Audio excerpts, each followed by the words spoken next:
Hello. Let's go. Drive time. Wednesday afternoon, 6 minutes past the hour of 2 o'clock. And man, is it a nice day outside. Looks like we're in for about 5 or 6 days of beautiful spring weather as we are preparing to turn our calendars to May.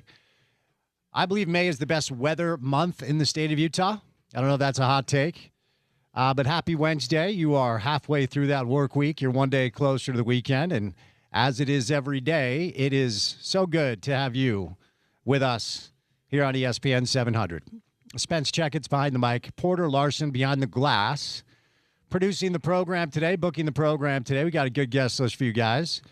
It is a game day for the Utah Mammoth. It is a big day for the Utah Mammoth. It is a massive game for the Utah Mammoth. Is it too hyperbolic to say the winner of the game tonight wins the series? Probably a little bit. Deadlocked at 2. Critical game 5 for the Mammoth and the Knights. Also the Canadians and the Lightning. We'll do some Stanley Cup playoff hockey on the program today. Philly's going to try to close out Pittsburgh tonight at 5:30. Montreal, Tampa Bay, they get going at 5. And then you got to stay up late tonight, kids. You got to stay up late tonight. Utah, Vegas, that's going to be an 8 o'clock drop of the puck, and that's contingent upon the ending of Pittsburgh and Philly. Your TV coverage tonight is Turner. It's TNT, True TV, or HBO Max. So we'll do some NHL playoffs on the program today. We'll get into some NBA stuff as well. I know what you guys want to talk about today. You want to talk about lottery reform. We'll get there. We've been talking about it on this show, quite frankly, for like 6 years. The need for something like this. And Adam Silver and the NBA has put some things into place to hopefully curtail the embarrassing display that we see most every year. It was heightened this year as either 9 or 10 teams. I always hesitate to put the Pelicans in there because they don't even own their draft pick. It goes to Atlanta. But at least 9. At least 9 teams, basically a third of pro basketball, unserious about competition. Starting in about January, quite frankly, for about 3.5 months, NBA teams trying not to win. It's a weird thing when the very baseline of your industry is competition. So we'll talk about it. Talk lottery reform. What does it mean for the Utah Jazz? We are 11 days away, No, 12 days away from finding out where the Jazz are going to pick. May the 10th, NBA lottery night on Mother's Day.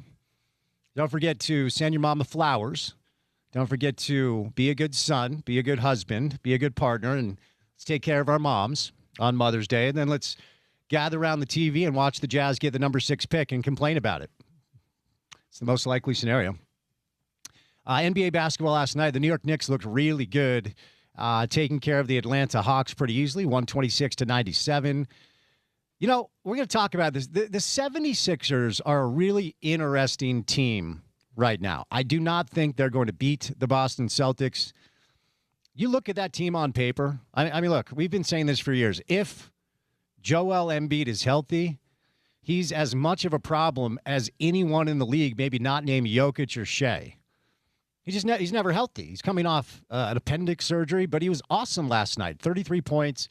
Paul George, once upon a time, was thought to be a top 5 player in the league. They've got Tyrese Maxey and VJ Edgecombe. Like, that is not a bad basketball team on paper.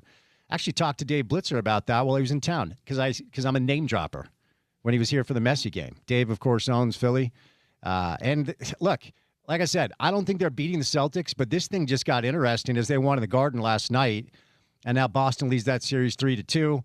No problem for San Antonio closing out the Blazers. Victor Wembanyama doing Victor Wembanyama things. That's a good basketball team. 114-95. Your final last night in San Antonio. Some intriguing storylines in the world of pro hoops tonight. The Detroit Pistons are on the brink of elimination. They're back at home in the Motor City, trying to get one against the Magic. Orlando leads that series 3-1. That's your early game tonight on Amazon Prime. Shout out to our guy Travis Henderson, former Jazz producer.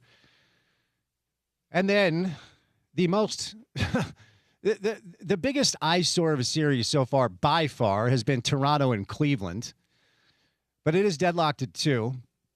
They're back at Rocket Arena in Cleveland, Ohio tonight for a 5:30 tip. See if Donovan can kind of get things turned around, or Harden Well, will he show up and even try? And then intrigue, as we don't know if Kevin Durant will play. We don't even know where he is. But the Lakers will try to close out the Rockets tonight, potentially with the return of Austin Reeves. So we'll get to some NBA playoff action on the show today. It was announced yesterday in college basketball that the NCAA tournament is expanding to 76 teams. We'll get into that storyline on the show today and give you the latest on the college basketball transfer portal, the project that Alex Jensen has ahead of him to rebuild this Utah basketball roster to try to get into a competitive space in Big 12 play. It is an early kick out at America First Field, baby. Portland is in town, 2:45. And that game is on Fox and Apple. Okay, so if you don't have Apple TV, well, you're going to miss out on Ted Lasso, Porter's favorite show. It's back in August. But that game is on Fox. RSL trying to bounce back after a couple of losses to Miami and LA. Portland, a decent, not great side. That's a game that RSL should win. So a lot to do on the show. Jam-packed Wednesday edition of the program, halfway through that work week and one day closer to the weekend. Could Russell Wilson be quarterback 2 for the New York Jets? Mr. Unlimited. We'll do some NFL and the latest in the world of college football, of course. Our first guest right out of the gates, Alex Jensen himself, the head coach of Utah men's basketball program, friend of the show, friend of the podcast over at KUTV, entitled Reality Check with Spence Checketts. You can check that out if you didn't hear the Al episode. Richard Smith, Smitty live in studio for an entire hour today, 40 years with Utah Jazz, and now he's good enough to give us his time on a Wednesday.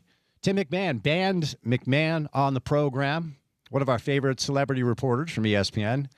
And then Kurt Schmidt, technical director for RSL, will join the program a little bit later. Speaking of the podcast, it is live now. Nick Olczyk was my guest on the Reality Check podcast yesterday. If you're looking to relive the unbelievable magic in the building for the couple of home games the Mammoth had here and getting ready for the game tonight, Nick will take care of you over in that space. So check that out. All right. Alex Jensen, Richard Smith, Tim McMahon, Kurt Schmidt, me, Spence Checketts, all of you, the great listeners, and fan of lottery reform himself, the producer of the show, Porter Larson. How are you, young man? I'm well. I guess I am in some form a fan of lottery reform, but not when you're doubling down on what made it worse in the first place, which is flattening the lottery odds, expanding the lottery, and galaxy braining yourself, as Adam Silver seems to be doing. Now, listen, we'll give it a chance, but pretty much everything that Adam Silver has done as commissioner of the NBA, to me, is about corporatizing and like gamifying the NBA and has nothing to do with the tradition of the NBA. I think it's all a mistake. I've been loud about my thoughts on Mr. Silver and will continue to be, but we'll see how this plays out. Can I ask you a question Yes. as a noted LeBron apologist / fan? Mm-hmm. Is it just lazy media where at one point in the NBA cycle, we have to debate LeBron versus Jordan? Have you noticed that that's going on over the past 24 hours? Why is that reemerging? Incessant, and it's weird. They're the two best players to ever play the game. I don't know why we have to like delineate so excessively. For one generation, it's one guy. For one generation, it's the other. I don't really know that just based on what they did as players, you can really make an argument against either of them. I'm a fan of greatness. I don't really care to like debate it. I think in a way, here's how just since we brought it up, I think Michael Jordan probably had like the greatest run as an NBA player. I think he probably is the most iconic player in NBA history. I don't know that anyone's been better at basketball than LeBron. Maybe as good, but it's just a debate that I don't really care to get into all that much. And yeah, it seems like every year when we run out of content, we run out of things to talk about. That's one of the things that you fall back on. It's a crutch for sure for NBA media. But we have basketball going on. Playoff basketball. We're right in the middle of the playoffs. Yeah. I'm firing up these shows today, and it's like, let's debate LeBron Jordan. I'm like, why don't you talk about the playoffs? It's the best product you have. And that guy is playing tonight. Yeah. Like, just talk about the matchup. Yeah. Well, we're going to talk playoffs basketball. Porter and I are on the same page that Jordan is the greatest of all time. So that's good. Opening tip time? Yeah. All right. Porter thinks it's LeBron. We've been over this, and that's fine. Alex Jensen, right out of the gates today, our first guest. Love catching up with Al. Before we get to Al, though, on a Wednesday afternoon, courtesy of our friends at IFA Country Stores, it is time now for your opening tip. Now, with IFA's Weed and Feed, you'll grow strong, healthy, dark green turf without a weed in sight. It's the ultimate lawn owner power move. Now at IFA.coop or one of your local stores. Check out our good friends at IFA.coop, or stop by one of their neighborhood stores today. All right. If you're a fan of this show, first of all, thank you. I love you. Keep doing that. We need listeners because it keeps us employed. Second of all, I don't know. We're about to celebrate our 8th anniversary. This show in August will have been on air for 8 years. And I think I've been talking about the need for lottery reform all 8 of those years. And even back in my old show with my guy Gordon Monson on the old station, it's something I've been on for a long time. I'm not sure why it took so long to get here. And I'm not entirely sure that this is the right solution, but at least it's action. At least it's something. Now, ultimately to me, if you are fine resting on your laurels as it pertains to running a business where the ethos is competition and a third of your league is unserious for 4 months, then you're asleep at the wheel. And the NBA has been asleep at the wheel for this for years, quite frankly. And as I've said before, all they do is show you their profit and loss statement to say we just signed a $72 billion television deal, and wait till you see the playoff ratings. And both those things are true. But it doesn't mean you should be complacent at running a business where so many of your marquee teams in big markets with good players on their roster are not playing those good players. And we have one of the culprits playing here in Salt Lake City. Now, as I've talked about ad nauseum, I understand why. Because as long as your incentive structure rewards losing, there will be teams that do what they can to try to lose, to position themselves to draft good players. It is a dynamic that isn't new. It's a dynamic that dates back to the 80s, quite frankly, with the Houston Rockets and Hakeem Olajuwon. And then it continued in the 90s with the San Antonio Spurs and Tim Duncan. But it has become so consistently insulting to try to sit down and watch NBA basketball in the regular season. Not all the time, but a lot of the time. Too much of the time is how I'll put that.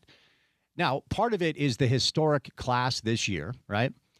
You have what most people believe to be 4 potential franchise-changing pieces. So much so that one owner on the record gave an interview to ESPN and said he would pay $100 million for the number 1 pick and then pay the player what he needed to pay the player. He would just write a check for $100 million. He thinks that's what A.J. DeBonsa or Darren Peterson or Cameron Boozer or Caleb Wilson. I mean, I think it's A.J. I think it's become pretty clear that DeBonsa is the guy at the top. But there are a lot of people that analyze the draft that believe any one of these 4 players will change your franchise and therefore change your team and therefore change your market. And if you're able to grab one of these 4 guys and they turn out to be what most people believe that they're going to be, it changes the calculation of who you could be as an organization. And for a team like the Utah Jazz that really seems to be ready not just to compete, but maybe be pretty competitive most of the year next year, assuming full health, of course, adding one of these 4 pieces makes the potential of 2 and 3, 4 years down the road pretty damn exciting. So I understand why the Jazz decided to do this. But Lauri Markkanen is a really good player. Jaren Jackson Jr. is a really good player. We saw them for 48 minutes, 50 minutes together on the court this year. You are doing your customers a disservice. You are telling your fans that you don't care about them. And by the way, I know that you don't, because sometimes people in the NBA ecosystem do say the quiet part out loud. And it's a reminder of how little they give a rip about the consumers in which they build their business upon. Whether it's Jason Kidd after a playoff loss telling all of us, you don't get it, we are millionaires cheering for each other. Or Kevin Durant saying, you guys don't understand, we never talk about the fans. Never comes up. So at times it'll be a little bit of a front-facing farce where they pretend to care about the consumer. But more often than not, it turns out that they don't, and they're just running a business where the millionaires and billionaires, quite frankly, at this point, that own NBA teams care about their investors and the bottom line. It's why they're expanding. For a league that has 9 or 10 teams, and I don't think there's a delusion of talent. I don't think the talent's diluted is what I should say. But ultimately, when you have a third of your league unserious about competing, why are you adding 2 more teams? Well, the answer to that is it's going to raise the bottom line business of pro basketball and therefore continue to line the pockets of the billionaires that own the teams because that's what they care about. So finally, and, it's interesting, I had a chance to spend some time with my old man, my pop, who was in town last week, where we went to the RSL game and had a chance to go to the Mammoth game. And he had lunch with Adam Silver a couple of weeks ago and said to me, this is coming. Lottery reform is coming. This is as serious of a thing as I've ever heard Adam talk about. Adam was David Stern's deputy commissioner, and my father knows him very well. So he kind of gave me a heads up, like there are things that are being talked about that should be announced soon. And yesterday the news broke that the NBA has disclosed to its 30 general managers a new anti-tanking draft reform termed the 3-2-1 lottery, okay? Here are just some little details here. They're going to expand the lottery to 16 teams, flatten the odds, and then there's what's called a relegation zone where the bottom 3 teams will be penalized with fewer lottery balls for the number 1 pick starting with the draft next year. So the 3 worst teams in the league actually have worse odds to get number 1. Now, my instant reaction is, well, teams are going to try to be sneaky about getting into spots 4 through 8 because that's where the better odds lie. But the bottom 3 teams will have fewer lottery balls starting for the draft. So a bunch of meetings have been going on with the Board of Governors and the general manager over the past few weeks. They're going to have a final vote on May the 28th. So this is not done yet, okay? They're looking potentially at some other minor modifications to the proposal. But the key points of the framework have what's being termed as the majority of the support from teams, according to sources that spoke to Shams Charania. So a 3-2-1 lottery proposal, it's named that because it represents the number of lottery balls per team, which would expand the lottery, like I said, 14 to 16. Teams that do not qualify for the playoffs or the play-in, but stay out of the relegation zone. So again, that spots 4 through 10 would receive 3 lottery balls each. So my instant reaction is our team's going to try to get sneaky about getting 4 through 10. Because wherever the incentive structure lies, the motivation will be to land there, okay? That hasn't changed. That's not going to change with this. But teams with a bottom 3 record, again, the relegation area, would only have 2 lottery balls, but have a floor of the number 12 pick. You can't fall past 12. And the rest of the 13 lottery teams could fall as far as the 16th pick, okay? Number 9 and number 10, those are your play-in seeds in each conference. They're going to get 2 lottery balls each. So Portland, Charlotte, some of the teams are in the play-in this year, Phoenix and such. They will get 2 lottery balls each. The loser of the 7-8 play-in game receives 1 lottery ball each. So previously, the league drew odds for only teams with the bottom 4 records in the league, while the other 10 lottery teams are ordered in an inverse record. As we know here, that's where the Jazz usually line. And under this proposal, all 16 teams would be in the drawing. So, for instance, Orlando, who looks like they're about to beat Detroit, is in the mix to get the number 1 pick as early as next year, to give you an example. No team will be able to win the top pick in consecutive years. I do like that. Or be able to win 3 consecutive top 5 picks. I also like that. Because the San Antonio Spurs, they get all this credit for culture and Popovich and all the things. They have built that organization with smart basketball people and good coaching, to be fair. But a big portion of the Spurs' ability to build one dynasty that we saw with Duncan and Parker and Ginobili, and maybe the start of another one with Victor Wembanyama, is centered around Lady Luck. And they have 3 top 5 picks they've made in the past 4 years. It's not just Wembanyama. It's also Stephon Castle and Dylan Harper. Okay, so that wouldn't be allowed anymore. Teams would also not be able to protect picks in the 12 to 15 slots going forward. Okay, so no more protections on the picks from 12 to 15.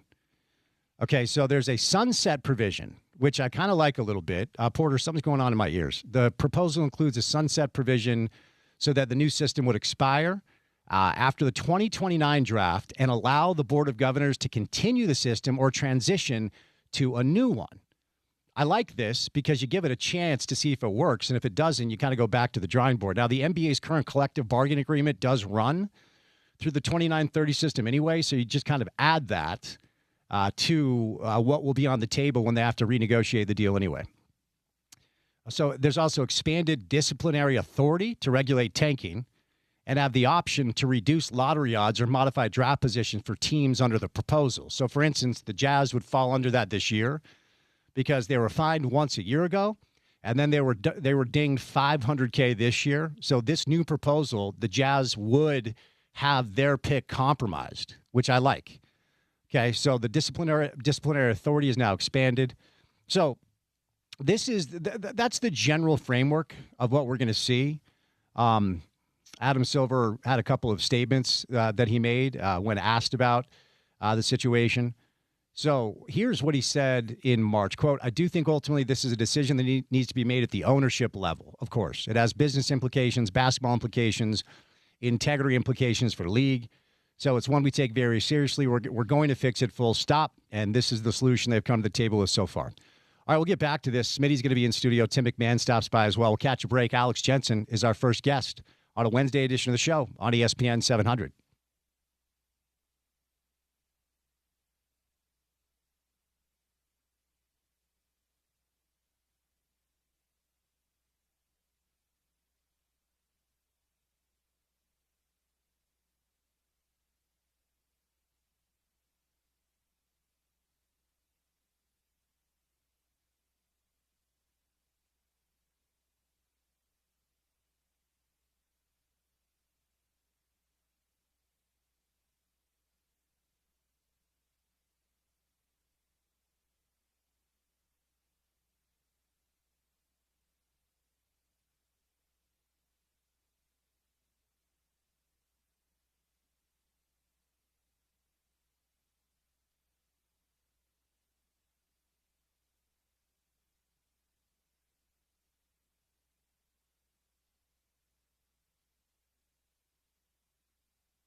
It's been rumored for a number of years that the NCAA tournament was going to expand. I'm always one of those where I say if it ain't broke, don't fix it, and it's my favorite event on the sporting calendar. So, whatever, no one cares what I think. But it was announced that the NCAA has initiated the final steps to expand the men's and women's tournaments from 68 to 76 teams, beginning with this season.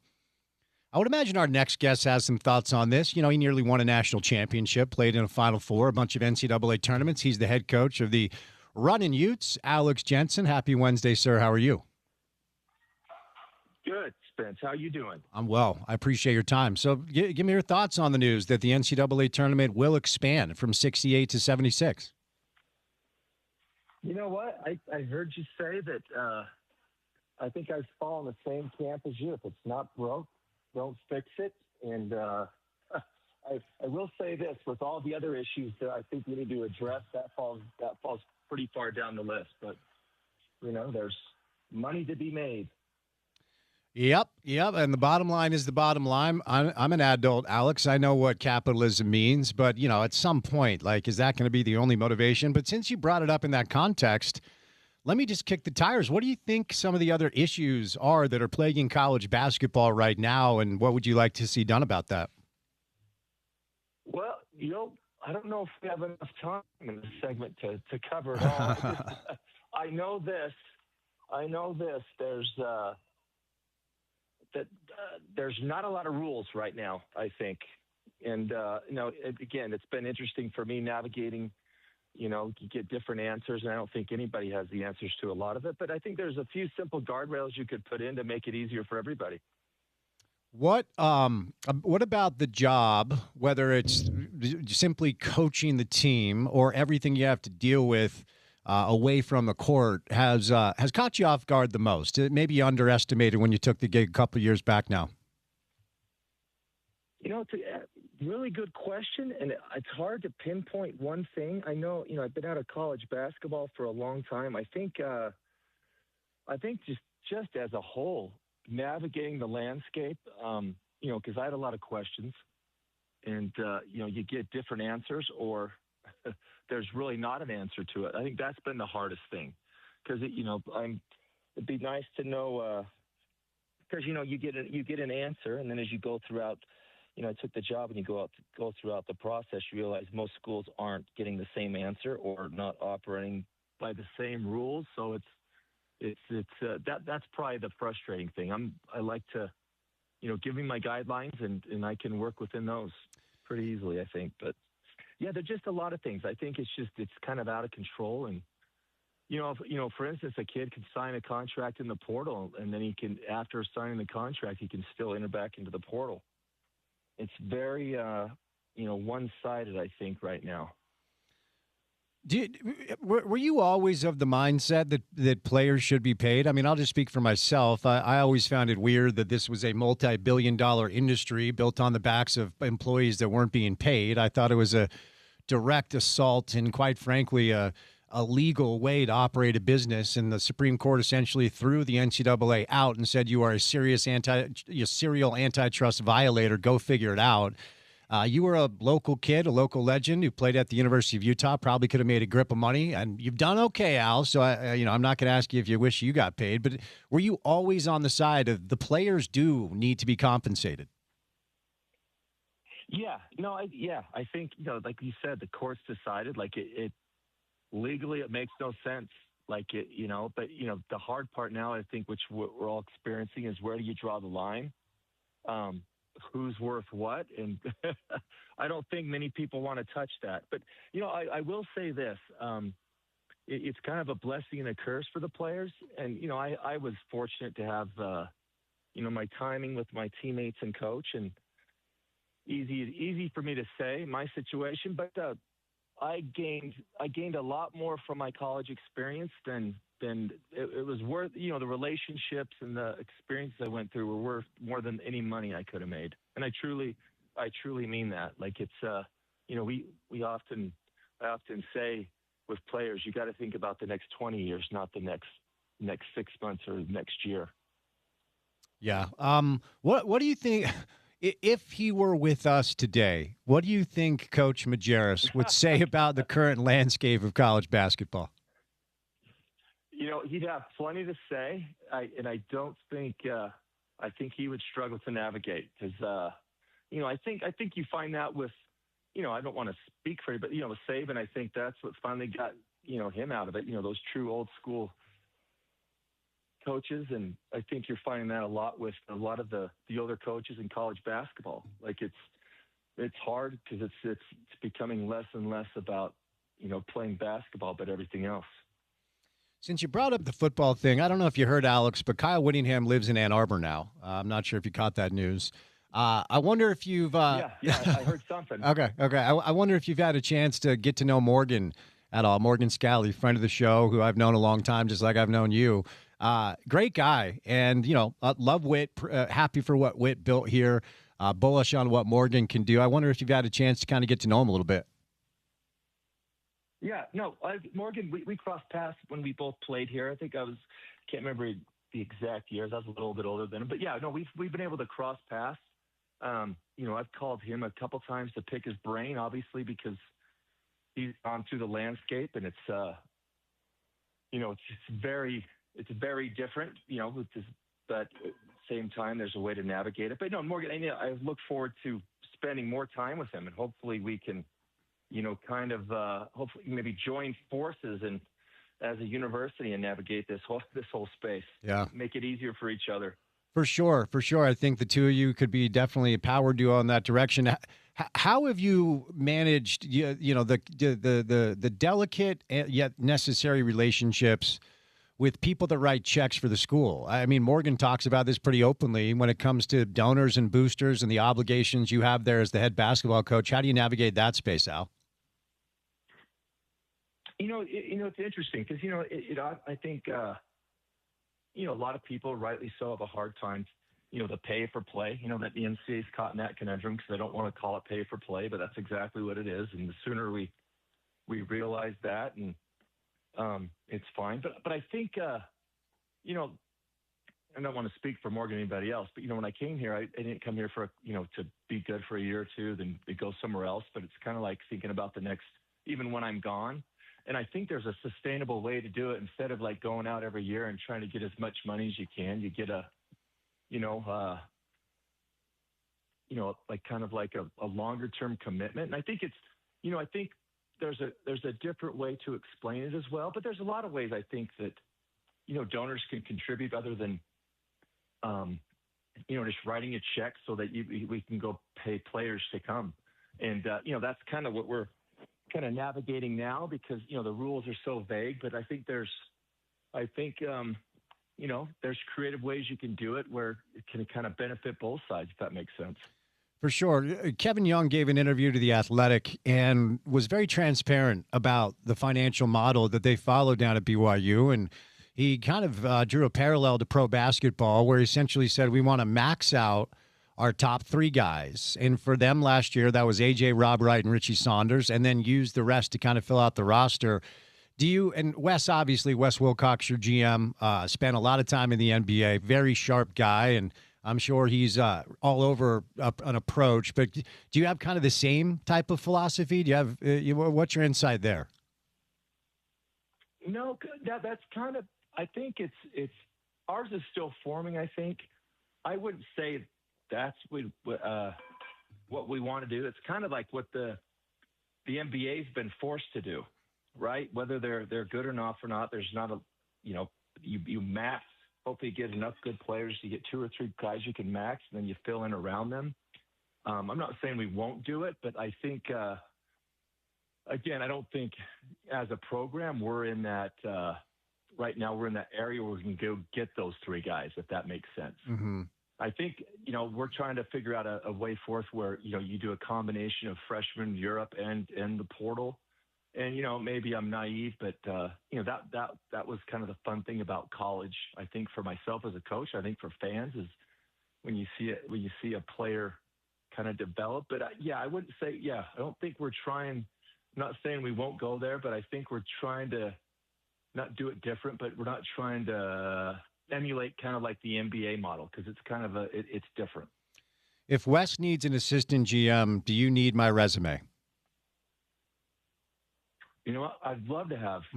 In fact, I would love to. I bet, it's funny because I think, I'm not saying I was smart, but like when I took the job, I knew that's what I needed. And you see it more and more in football and kind of in basketball. It's going to be interesting to see how that evolves because athletic departments are going to eventually, I'm pretty sure, are doing it. You need a front office. So, like it's becoming that, and there's that much money and that complex. You need one. okay, so will you send me your email so I can say I didn't get a hard yes or no there, Al? I will. Okay. For sure. All right, perfect. For sure. Well, yeah. Right now, I'm not the one to talk to, but I can push it. Okay. No, fair enough. Fair enough. All right. So when you are talking to recruits, transfer portal, European players, and we will get to some of the I know you can't talk about the European kids yet, but there are some players that have signed that I didn't want to talk to you about. We'll get there in a moment. But I'm wondering what your pitch is to come play at Utah. Once upon a time, and I talked to you about this when you joined the podcast, when the pitch was you can come play for Rick Majerus, who knows how to develop players and send to the pros and make tournament runs. That's a pretty appealing pitch. I don't know how many 16, 17, 18-year-old kids know who Britton Johnson is or Dion's on TV, or Andre Miller or Keith Van Hort. I mean, I don't know that you can sell the history of Utah basketball anymore. Maybe you can, but what's the pitch sound like, Al? It's again, you're right. I've been reminded how old I am, and now it's the dads that may or might not remember that. But yeah, but we, selling. I think the University of Utah has a great history, but it's kind of fallen from grace. And like you say, the kids we recruit now don't remember it, being at that level. And I think we talk about our staff and our vision, and I think because that's one thing. We've kind of come up with a criteria of the kind of guys we want. And hopefully this makes sense. I've said it a lot, but they have to want to come. They can't come because we pay them the most. And and we're not talking about, education and things like that, but I think we kind of sell a vision. And again, I think it's worked out pretty good. I think it comes off authentic and genuine. And I think it's kind of a natural filter to, players, if that makes sense. But they have to want to come. If we have a roster of 15 guys that come because we pay them the most, you'll have some success, but I don't think it's risky, if that makes sense. You playing at the university has to mean something to them. 100%. Is it possible? Have the days of an Alex Jensen or a Britton Johnson passed us by? Is it possible to find the local kid who's a superstar and get him to stay here for 4 years so the community can get to know him? Are those days gone? No, I don't think they are. It's interesting because I've been gone for a long time. And, as I've become more familiar with college basketball, you see, it's kind of been one of, I've had a lot of questions about all these good Utah players that are playing at a high level for really good teams elsewhere. And it's and I think that's a one place that we want to start because I think, I mentioned it has to mean something to him, but a local kid, I think, obviously playing at home, right? If it's the right type of kid, that'll mean a lot to them. And obviously they'll want to stay. All right. A few minutes left. I think I think that you go there, but go ahead. No. I want you to finish your answer. I'll move on if you're done there, Al. Hello? Al? Alex Jensen, are you there? What happened? Did he hang up because I interrupted him so rudely? I don't think so. He's still connected. Let's try to get him back because I'm sure our listeners would like to talk about the players that have been signed, and I wanted to spend the final 5 minutes doing that. I believe Obamonte Abbey just entered the transfer portal. I think that's a new development. I thought he was going to come back. But Al cannot talk about the European kids that have signed. Jackson Holcomb, of course, who had a really good year at UVU. We'll get Tayson Chapman, who's an Ohio State transfer, TJ Birch, Malik Goma. I do want to ask him about Lucas Langarita, who we saw a little bit last year, but not a ton because he wasn't healthy. But in the moments that we saw Lucas play, he's a Spanish kid. He has competed in professional ranks, FIBA and ACB circuits in Spain. You could tell that there's something there. Okay, there's something there as far as his overall skill set to potentially add some pieces for Al this year. Is he still on the line or? No, we're working on getting him back. I apologize. Do you need Alex's cell phone number? Am I allowed to give that to you? No, I don't. It sounds like on his end is a technical issue. Sounded like he was doing dishes. His phone may have died. Well, plug it in, Al. Go ahead and find the cable and plug that thing in. Yeah, I was thinking about this when Al was on the rundown today, because there was, and I've talked to Alex about this. I talked to Alex about this on the podcast, whether it's Alex or Britton. You know, some of the local players, the sell was pretty easy. And also there were some years where BYU was down, and so you could kind of capitalize on that with the local in-state kids to have them commit to play for Rick, who obviously had proof of concept of developing players and sending them to the NBA. And, of course, winning a lot of basketball games and going to the NCAA tournament and making runs, almost winning a national championship, going to Elite Eights and Final Fours. I mean, how many – and maybe some of the 17, 18-year-old players in our state, as a result of their father or something, remember when Utah basketball was the best product in the state, quite frankly, oftentimes, and the Huntsman Center once upon a time was very full. I just don't know how many 17-year-old college basketball historians are out there that want to talk about Keith Van Horn or Andre Miller or some of those great teams, Mike Doliak and Hano Medela. The European players, so when you look at the way Al has filled out his staff, a couple things come to mind. We'll talk to Smitty about this because ultimately Smitty knows these guys. Martin Schiller, tremendous relationships overseas. A lot of connections overseas in Europe. Of course, Eric Daniels knows the local landscape, and Rafael Chilius is thought to be among, a handful of coaches in college basketball that has his fingerprints in the AAU circuit. And, of course, Wes Wilcox, the general manager that we were talking to Al about, is a guy who has a ton of NBA experience, most recently with Sacramento, very analytically driven, very smart with numbers. So I would imagine most of the cap stuff, I hesitate to use pro basketball terms, but that's kind of what it is. Most of the numbers, most of the finances, what they're paying these young men, that's probably coming from the mind of Wes Wilcox, would be my guess. And obviously, I can tell you this. When it comes to X's and O's, schematic, game plan, Alex is elite at that. He always has been. That was his reputation.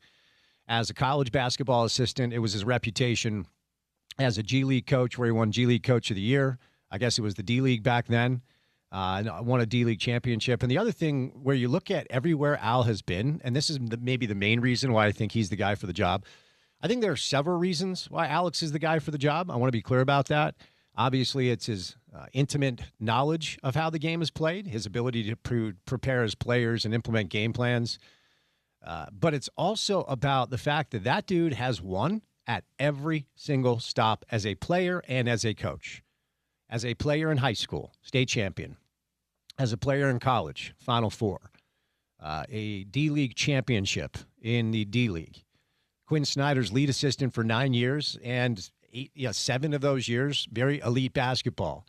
Lands in Dallas Mavericks, Luka Doncic, Jason Kidd. Won at a high level, went to the postseason, nearly won an NBA championship, and then they traded Luka, and Alex took this job. So Dallas is now starting over. But truly, Alex Jensen has won everywhere he's been as a player and as a coach. And I do believe if given time, and more importantly, and we can do the thing, and Alex was doing it a little bit, we can do the thing where it's like, no, you have to want to play for Utah. You have to know what Utah basketball means. Okay, yeah, that's great. But guess what? You also have to write checks. You just have to. It's why Witt talked about it every time there was a microphone in front of his face. If you don't have NIL, you don't have anything, to quote the head coach of Michigan football. I mean, he talked about it all the time. I don't have a frame of reference for what sort of economic support Alex is getting. But we'll see what sort of talent that breeds, because I'm not going to sit here and pretend to know about these European players that are rumored to have come to the University of Utah. We got him back. What a gentleman. Alex, is everything okay, bud? No. My phone died. I wasn't paying attention. It's happened more than used to not happen, but, that's part of it. I apologize, but anyway, I'm back. No, you're good, and I'll set you loose here in a couple minutes, but I did want to spend some time talking about some of your players, because that's what listeners want to know. First of all, let's talk about Lucas Longarita, who is returning for you, and what expectations should be for him. I'll tell you what, in incremental moments, because we didn't see him a ton, he really stood out to me as a very skilled player. A guy that has good size, dribble, pass, and shoot, makes good decisions. Tell us a little bit more about Lucas and what you're expecting from him this offseason and hoping from him coming up in the fall. No, we signed Lucas halfway through the season, which is always kind of a difficult thing. And his first game was against BYU, and he had a nice pass and made a 3-pointer in I think 4.5 minutes, and got hurt, and he missed I think the next 11 or 12 games, and he kind of a difficult situation to put him in. But I think that experience will help him, because most of the experts say there is a learning curve, like when you cross the ocean to play. And he's he just went home after school, but he had a good spring and summer, and we're excited. Those Europeans, they play from such a young age, and we're excited and how he'll fit in with the new guys. But I think, like you said, I think he has a lot of skill. And, it's the adaptability to the college game, because it's different than what he's used to growing up and playing in Europe. We didn't see Babacar Faye last year because of that season-ending injury. Also a returning player that we're hoping to learn more about. What sort of insight can you share? Babacar, that was a big hit. We did a good job, I think, not dwelling on it. Phenomenal kid, phenomenal person. He was, I think we were projecting him to be one of our better players. Then he had a serious knee injury that put him out for the year, but he has actually done a great job rehabbing, and he's I think right on schedule or a little ahead, and he's coming back, and I think again, I think he's versatile. We were hoping that he'd obviously help with our front court last year, but excited for him, because I think he can guard multiple positions, and he's done a lot of shooting in the gym, because he hasn't been able to move. So I'm counting on his shot to be better. Not that he was bad before. So let's talk about some of the players that have been announced, and I'll just trust you to handle it however you need to in case you can't talk about this or that. But Jackson Holcomb, who had a really good year at UVU, you were able to sign him. He will transfer and play for you. Tell us about this newcomer. No, Jackson, we told him, and I'm positive that no staff watched more Jackson Holcomb games than we did. And you know what, I really liked his story, because he's kind of always been overlooked, I think, and he's kept proving it, and he's had a great year last year. UVU had a great year, and I'm excited to have Jackson, because I think Jackson, it's hard, and this is a compliment, it's hard to pin him down to what position he plays. He's a little bit older and he's tough, but I think, I used to say it my last few years in the NBA, we get a lot of players that didn't face any type of adversity before they got into the NBA. But, Jackson's he's had to work and earn to where he's gotten to this point, which I think is great. And I think he wants more. And like I said, I think it's great, because he almost doesn't have a position, and I think he can complement a lot of different players in a lot of different roles. Tayson Chapman transfers to Utah from Ohio State, and I'm sure you roll your eyes at star projections as much as I do, Al, but he is, according to some of the outlets that cover this stuff, your highest ranked transfer portal edition so far. So what can you share? Yeah, no, originally from Minneapolis, and went to Ohio State. Great shooter. and had a good year at Ohio State. His minutes fluctuated, but I think he can handle the ball. He has size, and like I said, that shooting aspect is everybody's looking for shooting. And again, a little bit older, played in the Big Ten, so the transition will be won't be as, I think, difficult for him. But I think, again, like when we put together the roster, we really spend our time making sure that the players, they complement each other. But I think Taysom, I keep going back to the shooting, but I think he also can handle the ball some, and he has a great feel, I think, for the game. Smart player. We'll ask you about one more, then we'll set you loose so you can charge your phone, pal. TJ Birch joins you from Wright State. What should we know about him? No, TJ Birch. Yeah, originally from Northeast Ohio, then moved to Dallas. His great kid, and I think he has 4 uncles that all played in the NFL. I think they split their time between Michigan and Ohio State. The uncles were split where they went, but great kid. I think he really came on this year. Again, we've watched most of his games, if not all. Put our work in, and he just kind of worked his way to where he is now. Great hands.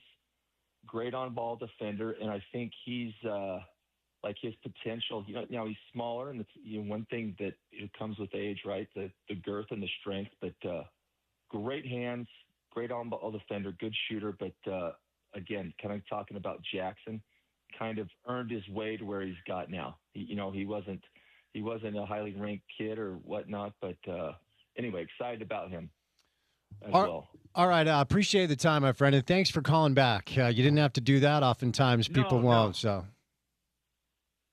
anytime. And I apologize. I didn't check my battery life. But yeah, anytime, Spence. Always a pleasure. Alex Jensen, head coach of the Runnin' Utes basketball program. There have been, I think, 4 European players that, according to outlets, have also signed with Utah. So just to be clear, before you get mad at me, Al was not allowed to comment on any of the European players, correct, Porter? Yes. Okay. They got to go through a little extra process as far as getting here stateside and getting through all the officials, and then we'll get him back on and talk about those guys. So the transfer portal is technically closed, but players that are in the portal can continue to commit to new schools, and exceptions exist for 30 days following coaching changes. That obviously isn't applicable here. So that's why when the transfer portal opens, that's why you see so many players just enter, because a lot of them do end up going back to the schools that they left, namely Rob Wright for BYU.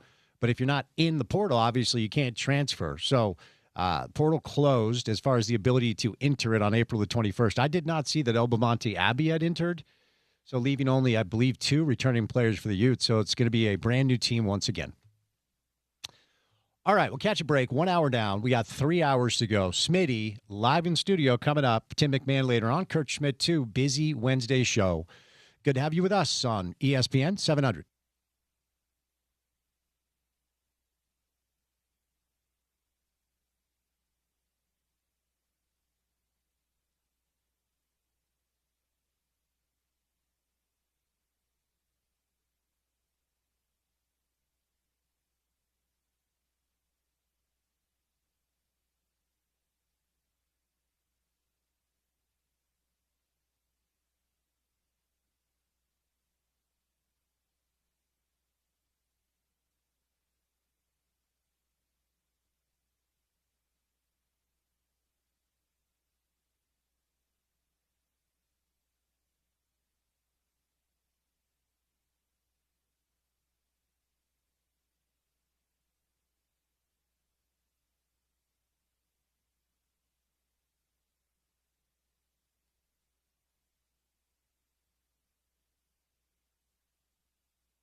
If eating an Uncrustable was an Olympic event, I might gold medal.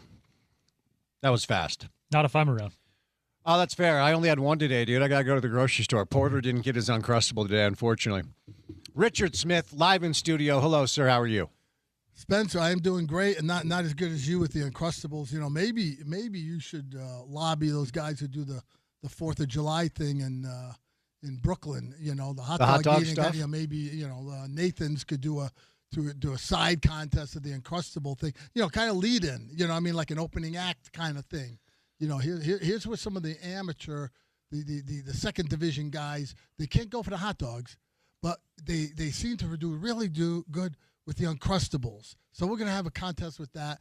And one of the main guys is the Salt Lake City's own Spence Checketts, who abides by them, and maybe you can get something out of that. Porter, how many Uncrustables, if you were on an empty stomach, okay, and perfectly timed, right? You know, out of the by the way, perfectly timed is out of the freezer for about 30 to 45 minutes is what I've found. Ooh. How many Uncrustables do you think you could put down? So I got to preface this with one time my friend and I found like the record for Rice Krispies eaten in a certain time frame. Okay. And the British guy wasn't there to like officially mark it. But I passed it. I like seriously on a whim on like some high school boring Thursday night. Okay. I beat the record. So I can put down some junk food. Okay. I don't know. We may have to test this out. We may have to test this out on the YouTube stream. See, the problem is a peanut butter and jelly sandwich, you can't eat a ton of those, I wouldn't think. A little more filling, for sure, than a rice treat. Yeah. Do like a Rice Krispie, though. But yeah, we may have to put this into effect. Do you have a guilty pleasure, Smitty? A snack guilty pleasure? Well, you know, mine goes like I have these ebbs and waves. Like it comes and goes. Like all of a sudden, I'll be in the mood for chocolate chip cookies. My wife Linda makes the best chocolate chip cookies. Shout out, Linda. And we put, and you know where I like them, Spence. They're obviously great right out of the oven. Like I could eat, a ton of those, whatever. Yep. But then when that evening's over, we put them. Linda wraps them up and puts them in the freezer, and then I grab them right out of the freezer, right out, boom, no waiting, out of the freezer, boom. It's a whole different experience.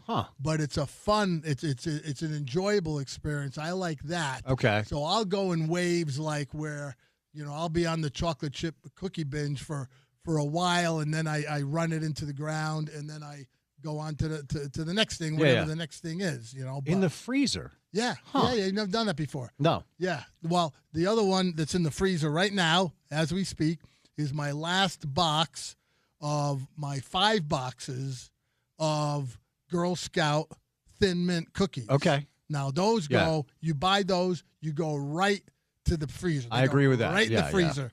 And then you eat them right out of the freezer. It's the same thing. It's I probably should get some money for that. Coming up with that idea. But look, I give it to everybody free of charge. Wait, you want money for the idea of putting Thin Mints in the freezer? The thing that everybody does with Thin Mints? hey, if you can get away with something, you convince somebody. Yeah. That's the Trump thing, right? I just keep saying it enough, and then people just accept it after a while. Maybe we need a Smitty Bitcoin. Ooh, now see. Isn't that one of the ways he's stolen millions of dollars from Americans? It's like Bitcoin or crypto or whatever the hell it is. How about this? Chocolate chip cookies, vanilla ice cream in between, a sandwich? Oh, man, stop it with that. That's the Nestle thing. Nestle so has good. That. Yeah, they do. Nestle has that in a lot of the hotels. Yeah. I would stay at. They've got it next to the front desk, the little market thing. Yeah, they've got those things. Yeah, but like take 2 of Linda's homemade. Yes, and a little Far vanilla ice cream. There we go, Spence. Come on, there we go. Let's do it. People are lining up at the door already. I need money for that idea. Are you a dunker? Do you dunk the cookies in milk? Usually not. Usually I'm like a straight up. Okay. Straight cookie guy. Like just give it to me. Let's go. Okay. But my preferred drink of choice. See, I grew up not drinking any kind of carbonated beverage. Same. In my house. Just that's just what it was. Yep. And so now as an adult, I feel like I'm trying to make up for lost time. Okay. So most of the beverages I drink now are carbonated beverages, and I've gotten used to the fact that I need that bubbly content, whether it's a Diet Pepsi or a sparkling water or something, because it helps me with the swallowing and digesting issue and all that kind of stuff. So I eat better when I have some kind of a carbonated beverage with me. And so most people like the hot chocolate chip cookies out of the oven with an ice cold glass of milk. Okay, I like that. But Richard Smith's list, that's the number 2 choice. The first choice is the hot chocolate chip cookie with a nice ice cold Diet Pepsi. Okay, here we go. Okay. All right. Let's catch a break. Just kidding. That's yeah. Here we what go. A segment. What a segment. 10 minutes on Smitty's cookie preference. There you go. All right, Smitty, I know you want to dig into it. We have been talking about it on this show. We're coming up on 8 years in August. I think this is your 3rd year with us, maybe something like that? Yes. Yeah. So we have been talking about the need to find a solution to a third of your league being unserious about competing, and they have come up with the framework of a plan to avoid tanking. I went over the details of it to start the show, and the listeners know my take, so I just want to hear yours. You've gone over the proposal. What do you think? No, well, there's a lot of layers to it. I understand in general what's been happening. I was talking to James Peterson before we came on air, and we were just talking about the fact that the real issue isn't so much the tanking and how people are addressing it. Really, for me, okay, this is just my take on the whole thing. They're really just moving the deck chairs on the Titanic and coming up with some idea of this. The real root of the problem, which I don't know how you address it, and I don't know how you deal with it, but you've got 30 owners. So you've got 30 people in the room meeting with the commissioner talking about this stuff that impacts their business. And the real root of the issue, in my opinion, how the lens I see it through, is that the problem is that nobody in the room can count on the other guys in the room being honest and addressing their business from an honest perspective. In other words, everybody knows and looks at the other guys in the room and said, well, I'm looking across the table, Spence Checketts, the owner of Team A. I know he's going to try and shuck and jive some way. I don't trust him, okay? He's going to try and manipulate whatever he can get away with, within the parameter of the rules, whatever it is. But it's not how we should be conducting our business. Our business is to be competing and is to be helpful partners in this business of the NBA, and yet everybody in the business is trying to somehow manipulate or game the system and not putting forth an honest effort toward the issue of what is at hand this day in this country. Now, Spence, I'm gonna go off a tangent on you for a minute. This is something like, okay, and I know I'm getting really different layers, and this is that people are gonna probably be turning off the radio on this. Okay, that's my fault. I take the blame for that. But this is really a microcosm of what is going on in our society in general. This is how the Roman Empire fell, because nobody could trust anybody else. And so everybody got full of themselves on the business, and everybody said, oh, I got to get more than the next guy. So how do I figure out how to get more than the next guy? Let me just read this little passage. The Roman Empire lost the strength that it allowed to exercise effective control over its people. Modern historians posit factors including, 1, the effectiveness and numbers of the army, 2, the health and numbers of the population, the strength of the economy, the competence of its leaders, the internal struggles for power, the religious changes of the period, and the efficiency of the civil administration.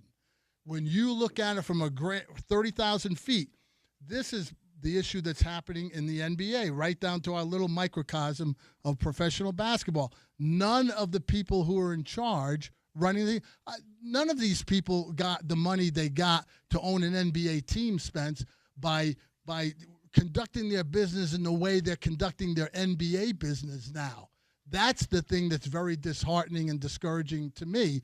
Everybody's trying to find a way to get a leg up on the other guy without just the common courtesy and common sense of trying to address my problems straight on and trying to do the best that I can. And because of that, the commissioner of the NBA has to come up with this new thing. And I heard you reading the rules earlier. There's 17 layers to it. And if this happens and the other thing happens and then these guys slide over here and those three guys come, and it's all because none of us can count on the people who we're working within the parameters of the NBA to conduct their business in an honest and forthright manner. That's really the issue that's at hand.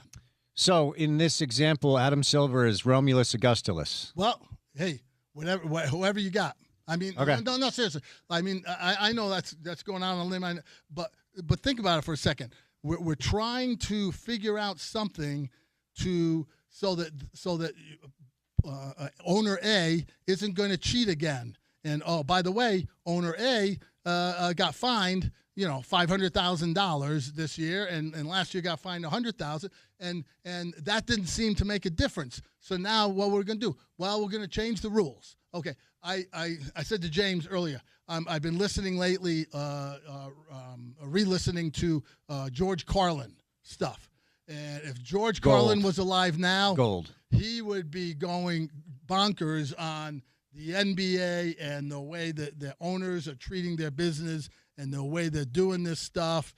And it would, I mean, I wish I had any just a little sense of George Carlin's intellect to be able to do something of that nature of what he was doing for his whole career. But this thing, Spence, is a larger issue, and I thought the most salient part of what you read when you read earlier all the different layers to it is that we reserve the right in 3 years to review it and see what's going, because that's exactly what's going to happen. Somebody is going to figure out how to deal with that, and you're exactly right. Okay, today they were trying to get the number 1 pick. Okay, next year, what is it? It's the number 4 pick, or it's the number 5? Okay, I can figure out how to do that, so I'm going to do that. And so then in 3 years, they're going to revisit it because they're going to have to redo it again because somebody's going to have been shucking and jiving, just moving those pieces around. And that's not really addressing what the real issue is, which is I can't count on my other partners to conduct their business honestly and forthrightly, and everybody's shucking and jiving behind closed doors, and that's the discouraging thing for me at this point in the moment in history of the NBA. So it sounds like, if I'm understanding you correctly, whatever they put into place seems to be somewhat irrelevant because the bigger issue is this undercurrent of distrust among the league owners? Well, I mean, just look at it. I mean, how many, we're debating 8 teams, 9 teams, 10 teams did it this year, whatever. And look, I've talked to many Jazz fans during the year, at the mall or in the restaurant or downtown, whatever, and people who have come up to me and said, hey, I do the show with Spence. Hey, we love it, this and this, whatever. And they go, hell yeah. And by the way, I'm really on this tanking thing. I think this is a great idea. And I go, really? Really? Do you really? And it's just, that's the thing is people are accepting it, generally speaking, because they think that's the way you do business. And my thought is, if that's what we're accepting and that's the way we do business, then we have to step back and examine how are we doing our business? Why are we doing it this way? Because this isn't, now we have to get all these artificial rules in place to try and combat that. When we're not addressing the real issue, we're just saying, oh yeah, everybody in the room is going to, do this kind of stuff. And so now how do we get them to do it less?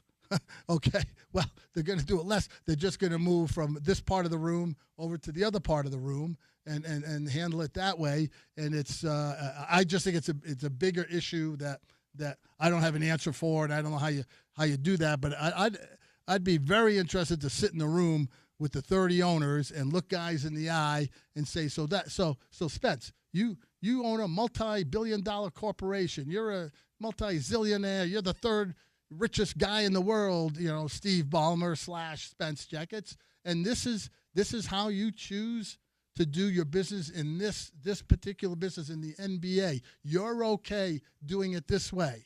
Really, that's how you got. Did you do it this way to get to be the third richest guy? Did you do it this way to own a big cruise line, Mickey Harrison? Did you do it this way, James Dolan? I can't say James Dolan. Okay, he got his money differently. Yeah, okay, bad example. It was a gift from his father. Right. But you get my point. All these guys made their gazillion of dollars, running some business that had some ethics and some honesty to it, and built it up, and now they come into this business and they find out, to get ahead, I gotta shuck and jive, I gotta do this, I gotta do that, and and it just has a very bad taste in my mouth. I just don't like how they're doing it. I don't like how everybody's accepting that this is how we conduct our business on a day-to-day basis. So as a result, we have to come up with some artificial rules to try and deal with that, because we can't count on everybody in the room to do it in an honest way. That's the part that I guess is getting me. Did Carlin use shuck and jive in his stand-ups? I think I just made that up. I don't know. That might No, that's a Carlinism. I think you've been listening to George Carlin, and now we're getting Smitty. No. I love this. We're getting Smitty uncensored.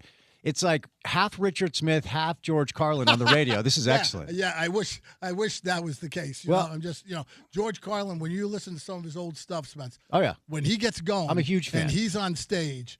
And he doesn't have any script in front of him. He is going for like 5 minutes nonstop with the word salad and the ba-ba-doo, ba-ba-ba-ba-ba-ba-ba. And I mean, it's just fascinating. But the thoughts he has about commentary on society and about mores and all that kind of stuff, and what he his take on politics and the state of our republic and at the moment, and religion and all these things, is just fascinating, because he would write these things and he would come up with these ideas that just reminded me as we're doing this draft lottery stuff that's not the problem. The problem isn't the problem is we have people in charge who are accepting the notion that we have to try and game the system. That's the part that's bothering me. But okay, Spence. Getting off the soapbox, nobody wants to hear it from Richard Smith in Salt Lake City. Okay, I get it.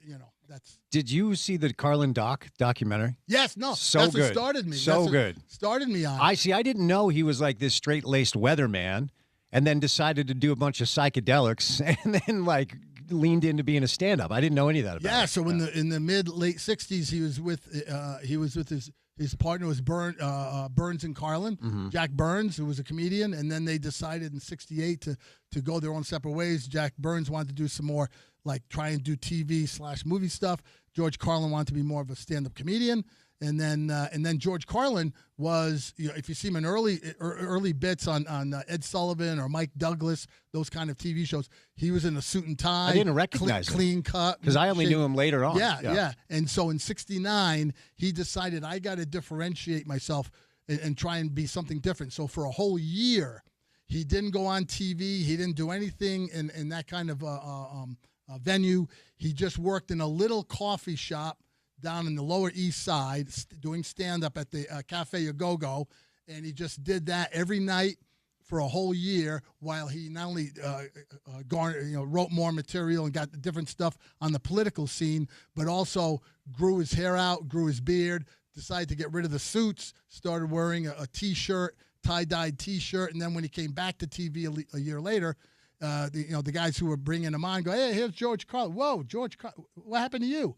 And he, there's a couple of interviews I saw where he explained, on a Mike Douglas show one time in a sit down, saying, well, this is what I felt I had to do. I had to change my image. And he told people straight up, this is what I'm changing my image. I'm changing my approach. I've got other things to say, and people won't listen to me say those things when I'm in a suit and tie and all cleaned up. They're only going to listen to me when I look like one of the hippies down on the corner. So that's the part I'm going to play, and that rolled into a lot of things in the early 70s, and obviously he was the first guest host on Saturday Night Live, and when he was real hot and all that kind of stuff. But, yeah, talk about changing your career, Spence, when you really got something going and you say, no, I'm going to stop. I'm going to change everything I'm doing because I got something better that's going to be around the corner. The LSD seemed to help with the Well, image transformation as well. He was a big coke guy in the 70s. He admits that straight up. He says, I lived through the whole 70s all coked up, and the night I did Saturday Night Live to open the whole thing, he goes, I was out of it 24/7 that whole week. He goes, nobody knew, but I was flying high. Yeah. All right. So let's compartmentalize before we break here. On one side, we have the Smitty explanation as to why our society is failing, tied into the NBA ownership distrust among each other for the way they're all doing business and not necessarily being forthcoming or honest about what's actually going on. Let's put that aside, and let's move over to the actual thing they're trying to do with lottery reform. Well, do you think there's anything there that will curtail teams being unserious about competing? Well, I think that what they're going to do, Spence, in my opinion, is I think they're going to take that set of rules, and I think the commissioner and his group is doing the best they can in terms of trying to come up with something that addresses the approaches of all these people who are trying to do this tanking stuff and trying to get a better lottery odds or whatever, and they're trying to do their best to address that. But what's going to happen? Everybody's going to take the rules and go, are these the rules? Okay, so we're all set here. This is what we're going with? Okay, thank you very much. Thank you. Spence, I'll talk to you later.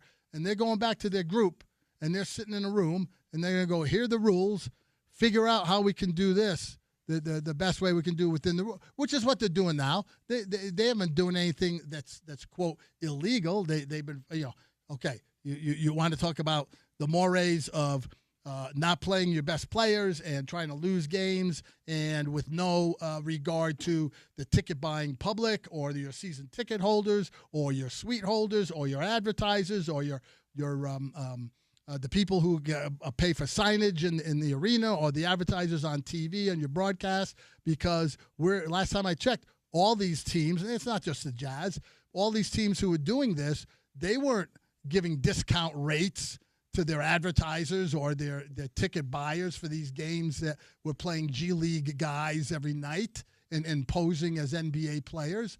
They didn't do that, and nobody said a word about it. That's the thing that bothers me, is nobody stepped up to the plate and says, yeah, we're just doing what the rules allow us to do. But what they're going to do with the new rules, they're going to do the same type of thing. I don't know to what extent, but somebody's going to look at it and go, hey, well, there's a way. Instead of trying to get the worst odds now and be the worst team, now we only have to be the fifth worst team or whatever it is. Well, and that's, I don't want to be overly cynical here, but my initial reaction is simply this, because I am. I'm because my opinion on this is steeped in one thing and one thing only, and that is if your incentive structure rewards a certain approach, the people in charge are going to do what they can to approach it that way. That's to right. Be incentivized. That's right. So now the best odds to get the number one pick lie between 4 and 10. Not 1 through 3. Yep. So my initial reaction was, okay, now these owners are going to say, how do we get between 4 and 10? That's right. You're exactly right. So that's 100% right. Right, Spence. Yeah. That's what's going to happen. Yeah. And so how do you do it? And that's why I say they're doing the best they can with the system that's in place, but they're not taking into account the people who are in charge of the system and why they're not being held more accountable to act more in good faith on behalf of their stockholders, which are the ticket buyers, the fans, the season ticket, the advertisers, the suite, all these people who invest money. And it's I don't understand how that part of it is not being dealt with. Now, maybe it is behind closed doors. I'm not in the room. I don't know if Adam Silver closes the door and says, you guys, blah, blah, blah, blah, blah, and, starts going at the owners. I don't know that. But, he works for the owners. What I was going to say. And so the owners are his boss. So he's got to tread in some respects lightly with them, because if they don't like a heavy hand he comes with in some regard, they may decide, well, we're going to replace, which, again, the larger 30,000-foot view, Spence, of how are we doing our business. That's the thing that's fascinating to me. Well, just for a little context here, and the point needs to be underscored, the commissioner of the NBA or the NFL They're not. It's not a monolith. It's not like a kingdom where they are working for the 30 or the 32 owners that own the teams. Period. Yes, yes. So you can complain about Roger Goodell, and the NFL owners can say, "Do you know how much money I've made since Goodell took over?" I mean, if that's the one thing that he does, it will keep him employed. And it's the same thing with Adam. Yeah. So if he's the guy that was able to bring a $72 billion TV deal to the table, and all of these owners are seeing their bottom lines grow. They don't give a rip, Smitty. They don't care. They just don't. I hate saying that out loud, but sometimes they say it in a way that's like, oh, you really don't care about the consumers. You don't care about the fans. As Jason Kidd famously said, and I was so blown away that it didn't get more attention after the Mavericks lost in the playoffs a few years back. He was just asked about, like, hey, is everybody disappointed? Something like that, like the season. And he said to the reporter, you guys don't get it. We're millionaires cheering for each other. I was like, dude, I know, but don't say that out loud. Like, every once in a while, they do say the quiet part out loud. Well, it's interesting. Spence, look, the David Stern stiff-armed as long as he could while he was in power. The whole betting thing and the whole gambling thing wouldn't even let games. Like, when the Maloofs owned the Sacramento Kings, wouldn't let games be on the betting board in the Palms Casino in Las Vegas because he thought it was getting too close to the NBA. And now the NBA's in bed with the DraftKings and the FanDuels and whatever, and they're getting all the money. Spence, again, I know people don't want to hear it, and they're rolling their eyes when I say stuff like this, but the Roman Empire, that's what happened with them in a larger context because everybody got greedy and everybody was just in it for what I can get.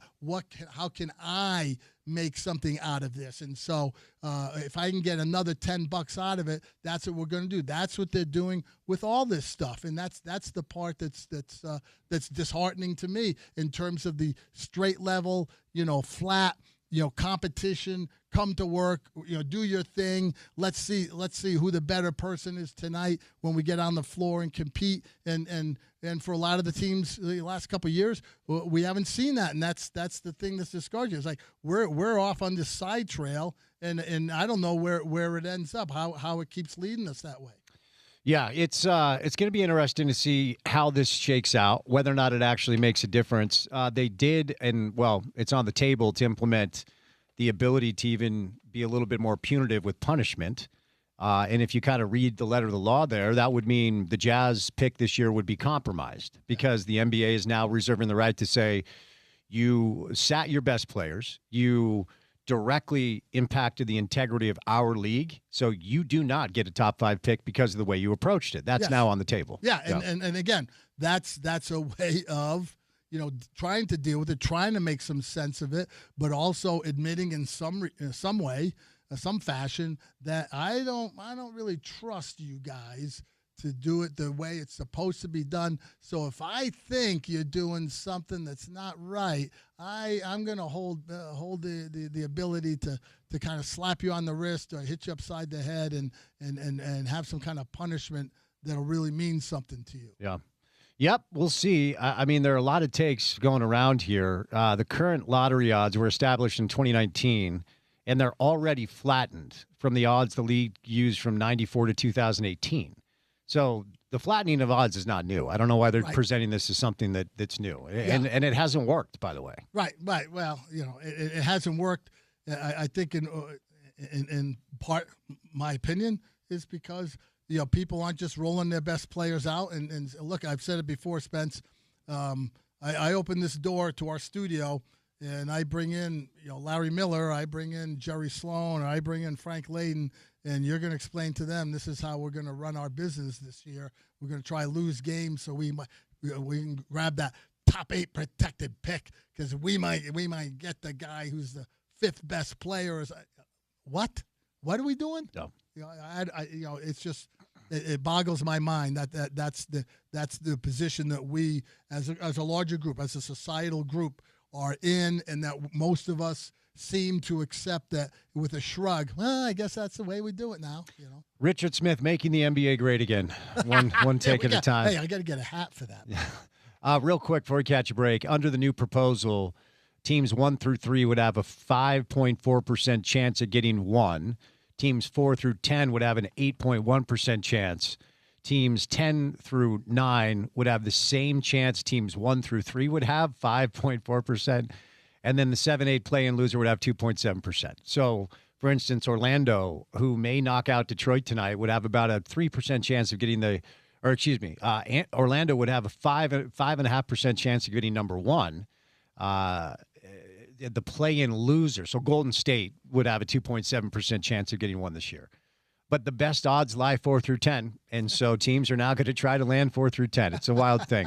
All right, coming up next, we've got some pretty compelling playoff matchups tonight we'll talk about with Smitty. Want to let you know there's nothing like taking in a game on a sunny afternoon, and you can get your field ready this summer with IFA's 4+ lawn care program. It's a blend especially formulated for Utah soils. Get healthy, lush, dark green grass in the summer by making your power move today at IFA. All right, more with Smitty coming up next. We still have Tim McMahon and Kurt Schmidt later on. Busy show. Keep it here, ESPN 700.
Smitty live in studio. We got a little breaking news. The Wall Street Journal is reporting the Saudi Arabia PIF fund. PIF, yeah. PIF. They're pulling their funding from Live. No, yeah, it's official. That's So now what does it mean for the John Rahms and the Bryson DeChambeaus? I mean, there's probably a way back for them. What does it mean for the Harold Varners or whatever, Hey, my take on it is Spence. Golfers and tennis players are all, and you could argue this with team sport guys too, but those guys in particular, anybody who's a professional golfer, professional tennis player, they are all independent contractors. Nobody else in the world cares how Spence Checketts, the new young hot golfer, is doing. No notes. Is doing coming on the tour now. Nobody cares because they know if Spence Checketts is doing well, that means that he's moving other people down the pecking order, and it's all about winning prize money and then getting endorsements and things like that. And so those guys are all in it for themselves, which they have to be. That's the deal. And you hire people around you that you have to pay out of your pocket to try and help you to compete as much as you can compete. And so these guys, I never for 1 second, Spence, had anything bad to say about all the guys who left to go to Live Golf because Live Golf said to Dustin Johnson or to Cam Smith or to Phil Mickelson, which is older guy, and whatever, or to Bubba Watson, whatever. They said, hey, we'll give you $50 million on the top to join our league, or we'll give you. Justin Johnson reported $100 million to leave the PGA and come play with us. And by the way, you only have to play 3 rounds on a weekend. You don't have to play 4. And you're going to get this guaranteed money off the top. And then you're going to get guaranteed money there with your group play. And we're going to make it different and fun. And those guys go, so you're going to give me $100 million to just come over? Do you have the check in your hand? Yes, I do. Here it is. Oh, thank you very much. Hey, Billy, will you deposit this check? And yeah. Where do you want me to go? I don't blame any of those guys. I mean, because they have to fend for themselves. And the PGA Tour didn't care. That's why Phil Mickelson left, and, for a lot of other reasons, I'm sure, with his gambling issues and stuff. But those guys were all in it to take care of themselves and their families, okay? The people who work for them, okay. So they took care of them. The Public Investment Fund, they want to give me a boatload of money, and people are up in arms about, stuff that's going on with human rights and in Saudi Arabia, in the Middle East, and all that. Yeah, that stuff's going on all over the world. We can argue that, politicize it, whatever. My take on it was the opposite of what a lot of people thought about them going and getting in bed with the Saudi Arabians and whatever, and all that kind of stuff. I said, hey, if you can take their money, why wouldn't you take their money? That means they have less money. I said, that doesn't, I'm not against them. So those guys will find a way back. They're all set financially if they're smart enough for life. They put it away, boom, boom, boom, and now they'll come back on their knees, and the PGA will give them some kind of fine, or they'll slap them on the wrist, or they'll make them, pay some kind of restitution, whether it's playing for a year and not getting prize money. It's not, who knows what it is, but at some point they'll bring them back because they know that having all the best golfers in one group and all of their top level tournaments is what they want to have and what the public wants to see, and eventually it'll get right back to where it was, several years ago. Just would be nice to see the best golfers on the planet playing against each other every single weekend. That's what I've always said, and hopefully we get that back. I think they may have established a bit of a pathway with the Brooks Koepka and Patrick Reed stuff. Yep, they'll find a way for DJ and Rahm and Bryson. Yeah. It's the other ones. I wonder, are we going to be able to go up to Oak Ridge Country Club for a Corn Ferry event and see some of the best golfers in the world trying to get back on the PGA Tour? You might see some of that, the Harold Varners or the Jonathan Vegases or whoever it is. I mean, guys who are fringe guys who have their tour card or don't. They'll earn their way back. But any of those guys that got their money from the PIF, if they got it and they already, I'm sure the smart ones, which is, I'm sure most of them with their managers, advisors said, hey, yeah, my guy will jump ship, but he's got to have the money in my hand before we step over that line. And they made sure all that stuff was done. So now the money part of it, the financial part, me living my life, me taking care of my wife and 3 kids and whatever, all that stuff is already in the bank. Now I just have to figure out a way going forward to play some good, meaningful golf. And hopefully I can figure out how to get that going back in that direction at some point.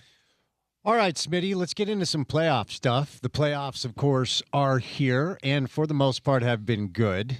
Let's see. Let's do some of the stuff from last night before we get to what's going on tonight. I want to ask you about the Sixers because in theory, you've always heard people say like, well, if Embiid is healthy, they're going to be a problem. And Paul George at one point was like a top 5 guy. Maxey, Edgecombe, a good young backcourt. Like on paper, that's a really good basketball team. I don't think they're beating Boston. I think Celtics will still win the series. But every time Embiid is healthy, you're reminded of just how tough he is to cover. Celtics last night leading going into the fourth. The Sixers outscored them 28-11 in the fourth quarter, and they won. They're going back to Philly. Boston is still up 3-2. Do you feel like the Celtics are in any trouble here in this series? Well, I think they're you're always in trouble.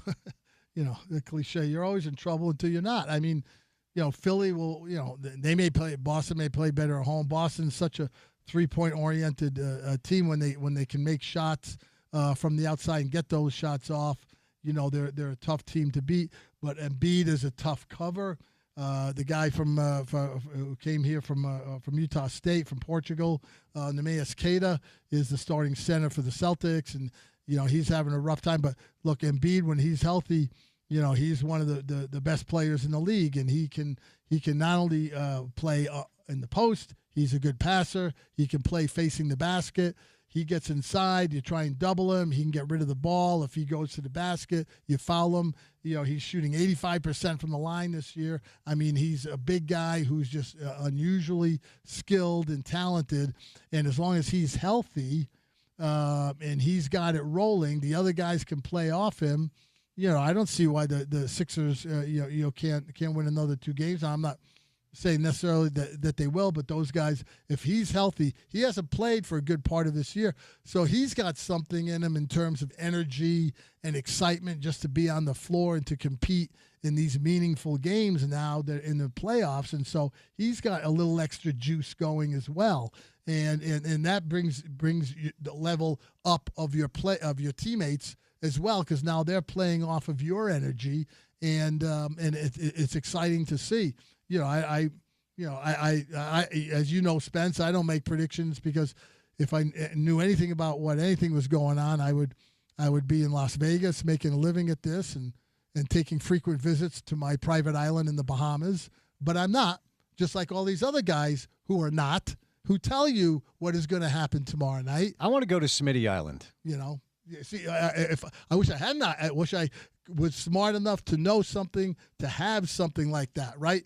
I mean, all your other guys who sit here every day, it wears me out. All right, who's going to win the game tonight? Well, if this is going to happen, these guys are going to win, whatever. And then no matter what happens, they're never held accountable. They never revisit. They just go the next night. They go to the next thing. It's just it's tiring because these guys, very few guys admit, hey, I don't know what's going to happen, but I like this guy, I like that guy. They play this way. Those guys play that way. If they do that, I think it could be an interesting game, whatever. But, the old adage, Spence, that's why they play the games.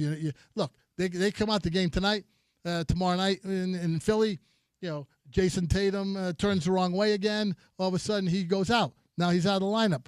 Jaylen Brown gets 3 early fouls. Now he's out. Anything can happen in the games. And so that's what makes the playoffs in the NBA such great live theater, because you don't know, unlike a Broadway play, when you go there and you spend 2.5 hours and at the end that the guy's going to get the girl and they're going to sing a great song at the end or whatever, that's coming. In the NBA playoffs, they put the ball up. You don't know what's going to happen the next 2.5 hours. That's what makes it thrilling. Hamilton is overrated.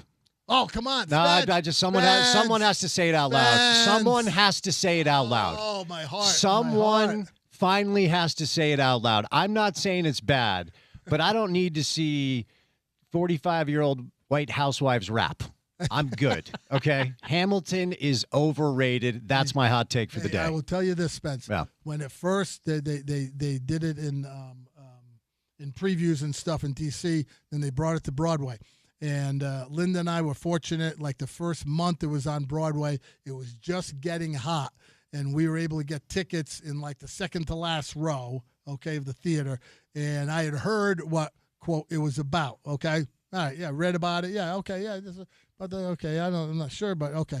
When I got in there, the first 15 minutes it starts, and I'm just sitting there, and my jaw's open. I'm going, what is this? And they start going off, and then George Washington comes out, and then the King of England comes out, and they're rapping and they're doing the thing, and I'm like, I'm stymied. I mean in a good way. I was like, who thought of this? Like this is so far out in left field, and it was so entertaining. The music was so great, and it was just stunning. And I walked out of there. I go, you got to be kidding me.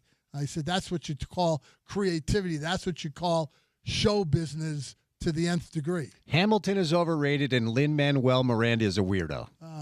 It's a weird little dude. Spence, no, look, Spence. It got Smitty. It got out of control.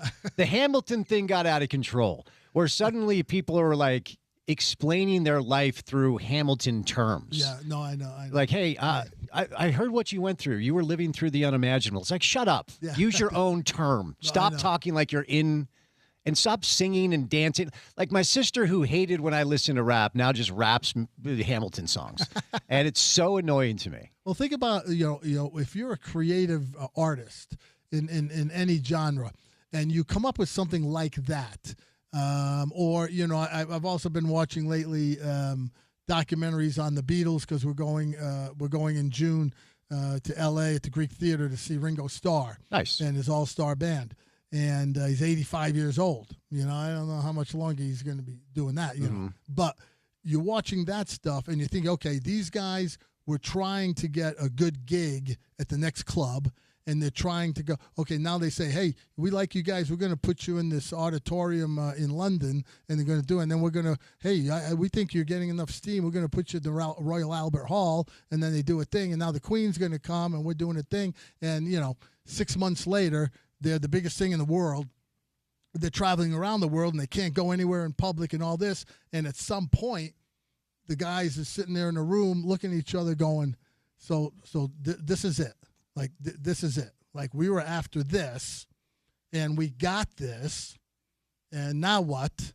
And the more it went on, the more they said, yeah, we heard, they got on the show, hey, what about you? Yeah, thanks a lot. Yeah, thanks. I've heard 1,000 down. Yeah, okay. And at some point, you go over the top of the mountain and you start going down the other side going, yeah, been there, done that. I'm over it. Let's go. Let's get on to the next thing in life. It would be an interesting thing in life, Spence, to get to some place where you think, well, I want to achieve that, and you get to achieve it, and then you go, so that was it.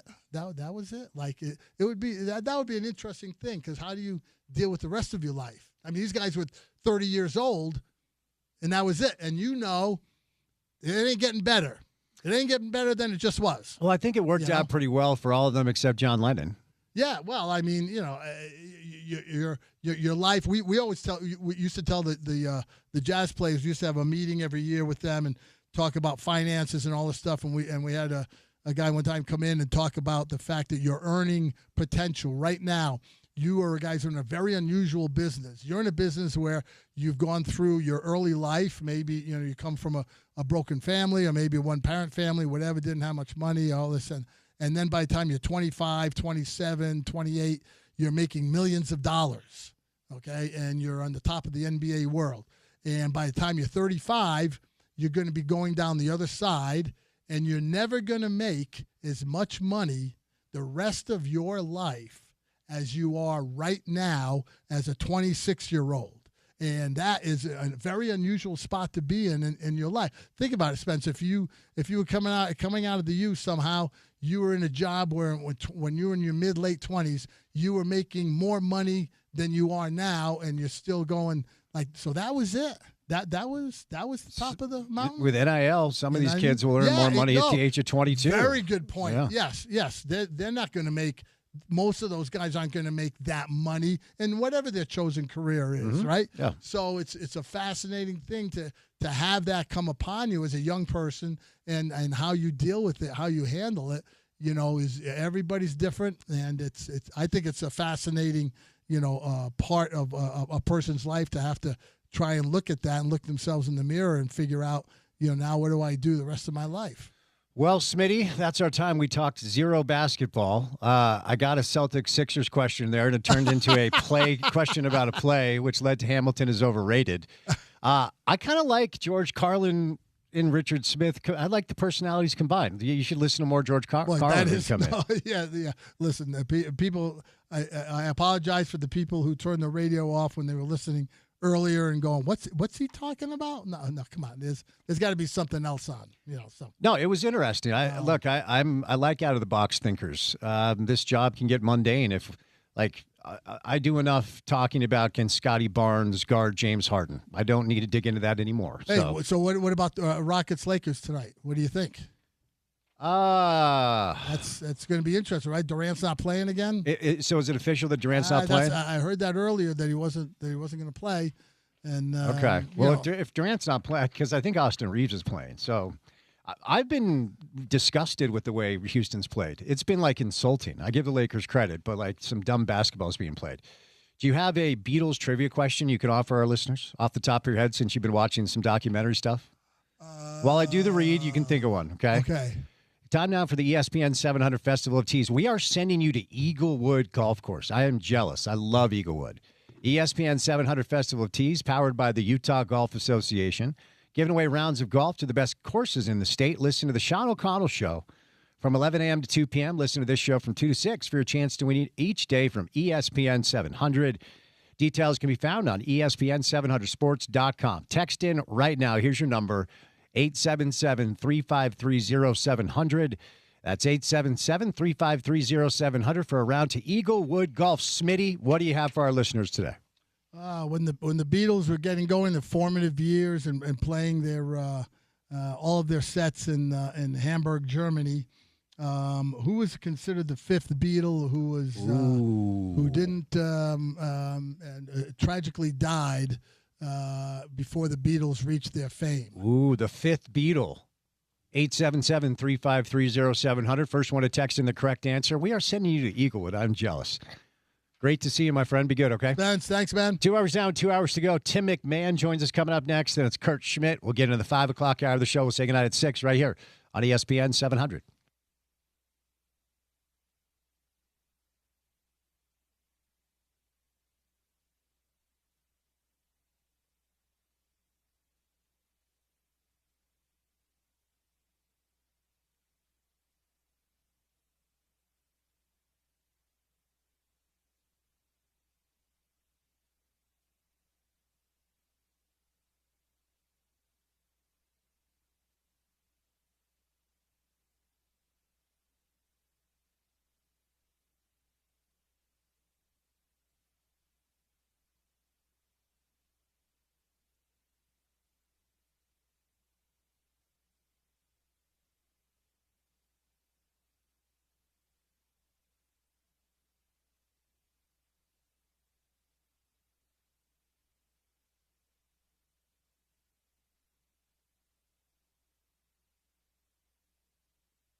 The hot takes are flying today, kids, as the NBA is trying to curtail tanking with some new initiatives. Our next guest, I'm sure, has some thoughts. The great Tim McMahon from ESPN on a Wednesday. Hello, Tim. How are you, sir? Howdy, partner. How you doing? I'm doing well. So tanking is now no longer a thing, correct? Everything is now great and fixed. Is that where we're at? I think that what they put in place is progress. I don't think there is a perfect solution. I don't think there's any way to come up with a perfect solution, frankly. My biggest concern with this, honestly, is that teams might tank to avoid the bottom of the play-in, but then I'm looking at it, I'm like, you know what? If you're going to tank and avoid a chance at the playoffs to improve your odds of getting the first pick by 2.7%, you're a loser. Like, the basketball gods should take care of that. And bad teams are the ones who really get kicked in the cojones on this one. But they had to do something about just this disgusting race to the bottom that there was. And so, teams that are, say, in the Jazz's position last year are no longer going to be intentionally tweaking their lineup to put the worst possible product out there. And let's be honest, that's a good thing. It is, and I do think one of the more interesting pieces of the news via Shams and ESPN is that now the NBA has put into place, if the vote passes on May the 28th, the ability to be more punitive in their punishment.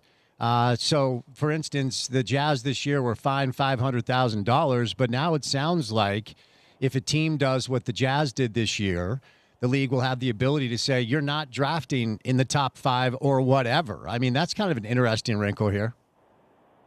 No, I don't. That's cool. Sure. Adam Silver had the ability to find multiple teams this year and then find 2 just before he had the All-Star weekend press conference. He had the ability to be much more punitive than he was this year and chose not to. So, great. Adam, the Sheriff Adam Silver's got bigger guns. He ain't going to fire him. Like, I don't put a whole lot of stock into that. So one of the things that I think is interesting to consider is no team will be able to win 3 consecutive top 5 picks. No team will be able to win consecutive number 1 picks. That would affect the Spurs, who did it with Wemby, Stephon Castle, and Harper. The Pistons with Cade, Ivy, Asar, and Holland. The Cavs, Mobley, Garland, and Okoro. And the Rockets with Green, Jabari, Amen Thompson, and also Reed Shepherd. So we've seen a lot of teams really luck into the ability to build good teams by getting consecutive top 5 picks. That's no longer on the table. Yeah, and, I'm sure that the Spurs are all for that now that they've got their trio that's going to be the foundation of that franchise for a dozen years or 15 years. I will point out with the Rockets, Reed Shepherd was not their own pick. That was a Brooklyn draft pick. And so team, for example, like, theoretically, the Oklahoma City Thunder can win the next 3 championships and still land with top 3 picks in all those drafts. Not likely, but it's possible. There won't be their own picks. So, you will still have that in play. But, I think that's reasonable. I think just this, these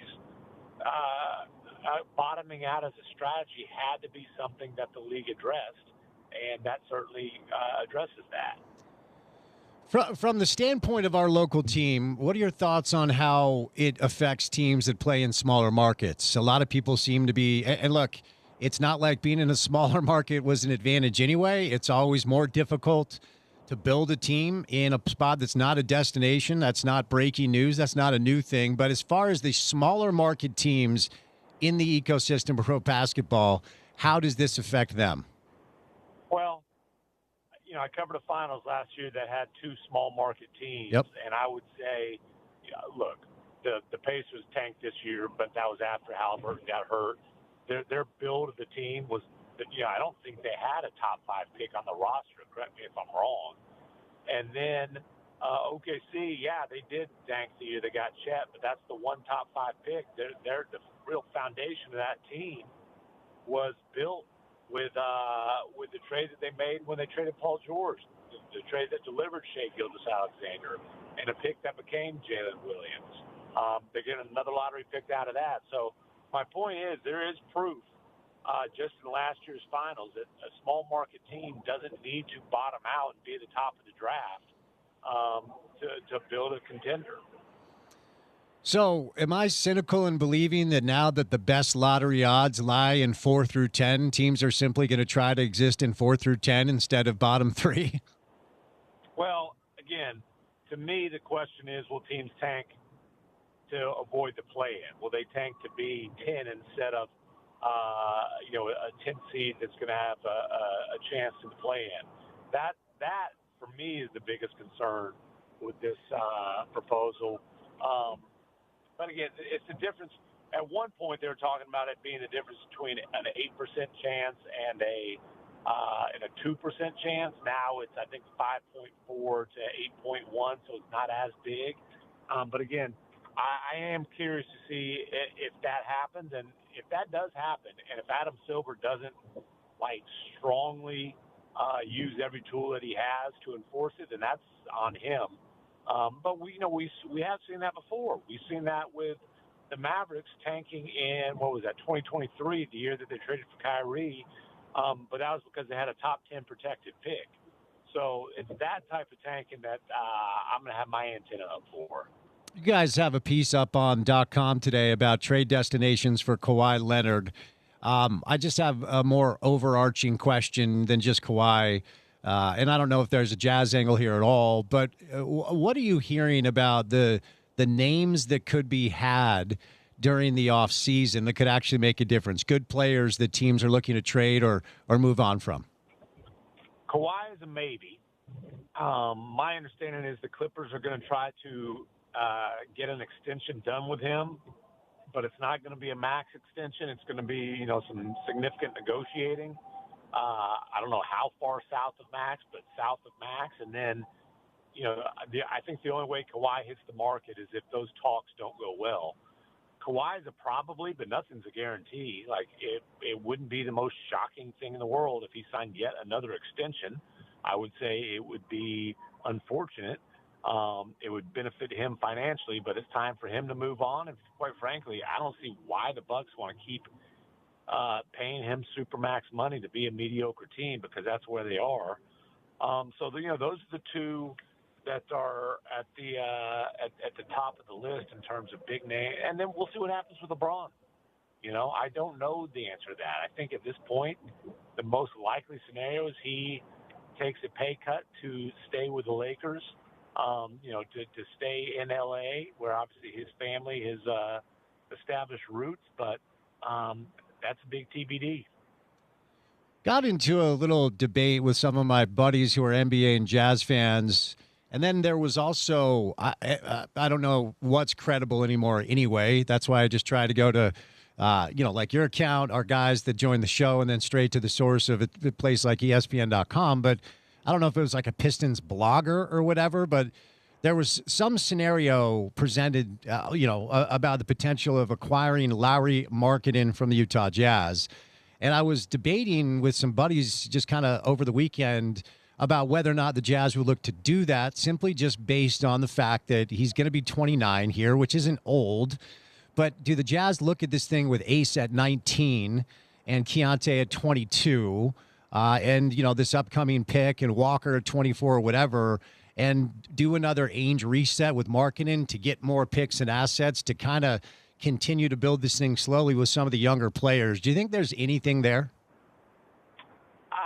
I would say, based on everything I know, and I haven't had very recent conversations with Jazz folks, but based on everything I know, it would take a Godfather offer to get them to give up Lauri Markkanen. They are clearly looking forward to turning the page and being as competitive as possible next season. It's been a rough rebuild for them. It hadn't been any fun for anybody, and they think they've put together a roster that's going to have a chance to, win some games and have a chance to compete for a spot in the postseason. And so, for them to take a significant step backwards by trading Lauri Markkanen would take one heck of an offer. And then the other thing with the Pistons, it's, especially if they lose this series, it's going to be really interesting to see what their approach is to the summer. They opted not to be aggressive before this deadline when they had the assets and they had the financial flexibility to really put some attractive trade offers together. They wanted to see what this group had. Unfortunately for them, through the first 4 games of the playoffs, like, their flaws have really been exposed. I think Lowry would be a great fit for them. I just know that, Will we're looking forward to Lowry being a great fit alongside Jaren Jackson Jr. and Keontae George next year. Again, on a team that they're hoping is going to be above 500 and fighting for a spot in the Western Conference playoffs.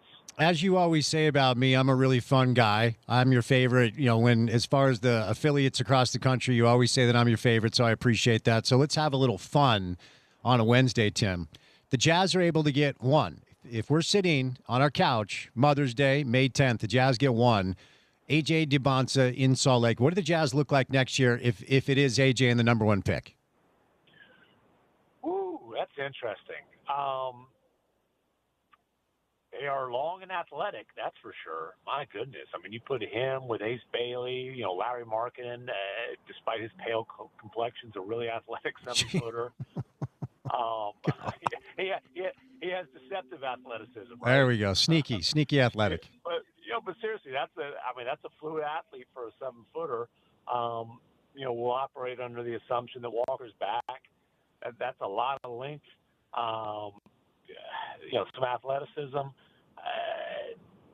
That's an interesting roster. Really, now what is Ace coming off the bench? I don't know. I don't know exactly what the starting lineup looks like there. He's definitely much more of a. Yeah, there's not that much difference between 2 and 3, but I would say he's much more 3 than 2 at this point in his very early development. But yeah, that'd be exciting. It would, yeah. There's no doubt. Obviously, with him playing his college ball at BYU, a lot of local interest in that. Let's move over to some playoff stuff here. We were debating this this week with a couple of my NBA guests, and this is totally hypothetical. There's no way of knowing this is going to happen. Oklahoma City deserves the benefit of the doubt, and they're awesome. But J-Dub, we'll see what happens week to week. If we get to the Western Conference Finals and it's San Antonio at full strength and OKC without J-Dub, who wins that series? I think it's a hypothetical that I think he'll be back by then. Yeah, so do I. But who knows? Maybe he gets re-aggravated, whatever. If you take away OKC's second or third best player and the Spurs are completely healthy, I think Vegas probably would favor the Spurs. I mean, OKC still has home court advantage. OKC still has, obviously, proven championship experience, and they've got a guy who is an absolute killer in Shai Gilgeous-Alexander. I saw some people saying, how could Shai win Clutch Player of the Year? Look at the win margin. Like, how many clutch games were there?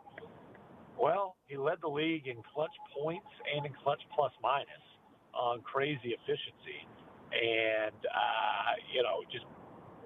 it's a first-round series, but just put a dagger in the Suns' hearts throughout that series. I wonder. I think Vegas might favor the Spurs in that situation, but until the king gets knocked off the throne, I would go with the king. So Victor Wembanyama, with some pretty vague yet forceful comments about frustration with the process of coming back from a concussion in the NBA. Do you have any insight on exactly what he was referring to? I mean, he felt that he was ready to go in Game 3. And, he made that point by coming out and going through his full pregame warm-up, really working up a sweat and a pretty, I would say maybe even more intense than usual pregame routine. So he felt like he was ready to go in Game 3. And I appreciate his competitiveness. I understand his frustration. And I would also say that the NBA's concussion protocol is not in place to make the player happy. It's to protect the player from themselves in a lot of cases. I don't know exactly what the details were as far as the league doctor determining that he wasn't cleared. but it was only 72 hours after a frightening concussion. So, like I said, I appreciate Wemby wanting to be on the floor. I've got a hard time finding fault with, with the concussion protocol for not clearing him so quickly. Philly is such an interesting team when you consider who they could be hypothetically, but that's been the deal for years because Embiid just can't stay healthy. I don't think Boston's in trouble of losing the series, but that's a pretty nervy Game 6 coming up in Philadelphia because a Game 7 is a Jason Tatum rolled ankle away from getting loose. What do you make of the Sixers-Celtics series? Well, and the one thing the Celtics don't have an answer for is Joel Embiid playing well. Like, if Joel Embiid's in a rhythm, Kata's been a great kind of discovery development type of guy. He's had a really solid year, but that's a mismatch. Vucevic just is not even close to an answer if Embiid's a problem. But look, the Celtics, they play with fire, being so dependent on threes. Over the course of time, the math works in their favor. But if Embiid's cooking and the Celtics have a cold shooting night, they could have issues. That's whether they're. It's weird, that the Celtics have actually been better on the road than at home in the playoffs under Joe Mazzulla. So that's regardless of location. Orlando was thought to be a team that would do what they're doing now, by a lot of people prior to the season with the Bane stuff and grabbing him and Paolo growing. Now, Franz Wagner missed like 40, 45 games or whatever. He's a really good player, and I don't know that he's playing tonight.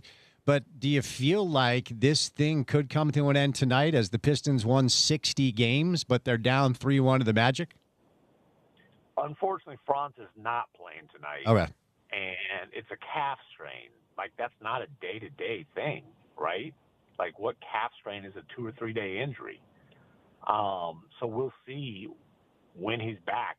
My guess is it's probably not going to be in this series because we all understand also what the risk is if you play on a calf strain. Unfortunately, Tyrese Halliburton is Exhibit A of that. So we'll see. Certainly, the Magic were one of maybe the most disappointing team in the league for most of the season. But you're right; they're playing the kind of basketball that we thought they would all season long. And this has been an ugly series. What they're doing really is they're beating the Pistons at their own, in their own kind of fight. I mean, it's mud wrestling with Bane hitting some big shots. And, Jalen Duren better come to life or Detroit is going to be a 1 seed that gets bounced in the first round. That has been the most surprising thing at the first round for me is just how thoroughly he's been outplayed by Wendell Carter Jr. And Carter's a solid starting big, but Duren's probably going to be on an All-NBA team, and he has been a complete non-factor in this series. I heard somebody say he needs to be benched, and I don't know that that's wrong, Like, he's been horrible. You cannot bench a young player who is that big of a foundation piece. I would rather – I just don't buy that. To me, that's risking – some serious long-term damage in the relationship. To me, you got to believe in your guys. You can't bench an all-star. You just cannot do that. Told you how skeptical I was, and honestly found it comical that the walking line was we traded for James Harden to make a playoff run. And now the Raptors and the Cavs are deadlocked at 2. This series has some real true TV/NBA TV televised energy. It's been really ugly to watch. How do you think the rest of it plays out between the Raptors and the Cavs? I mean, man, if the Cavs can't beat the Raptors, who are a team that really overachieved this season, there are going to be some really big changes in Cleveland this summer. That's what I had to say about that. And those changes, I think, would be head coach. And then I think you asked me earlier about guys who might be available in the trade market. I think Donovan Mitchell might suggest that they put him on the trade block. if they get bounced in the first round. I think that could be the end of his time in Cleveland. Yeah, man, that was my take on the entire thing. As soon as they made the trade, my Donovan Mitchell antennas went up and said they're getting off Garland's money. They're going to let Harden expire, and they're trading Mitchell. I still believe that's what they're going to do. That's not their plan. That might be their reality. They don't want that to happen. They want Donovan Mitchell to sign an extension. But he's not going to sign one, Tim.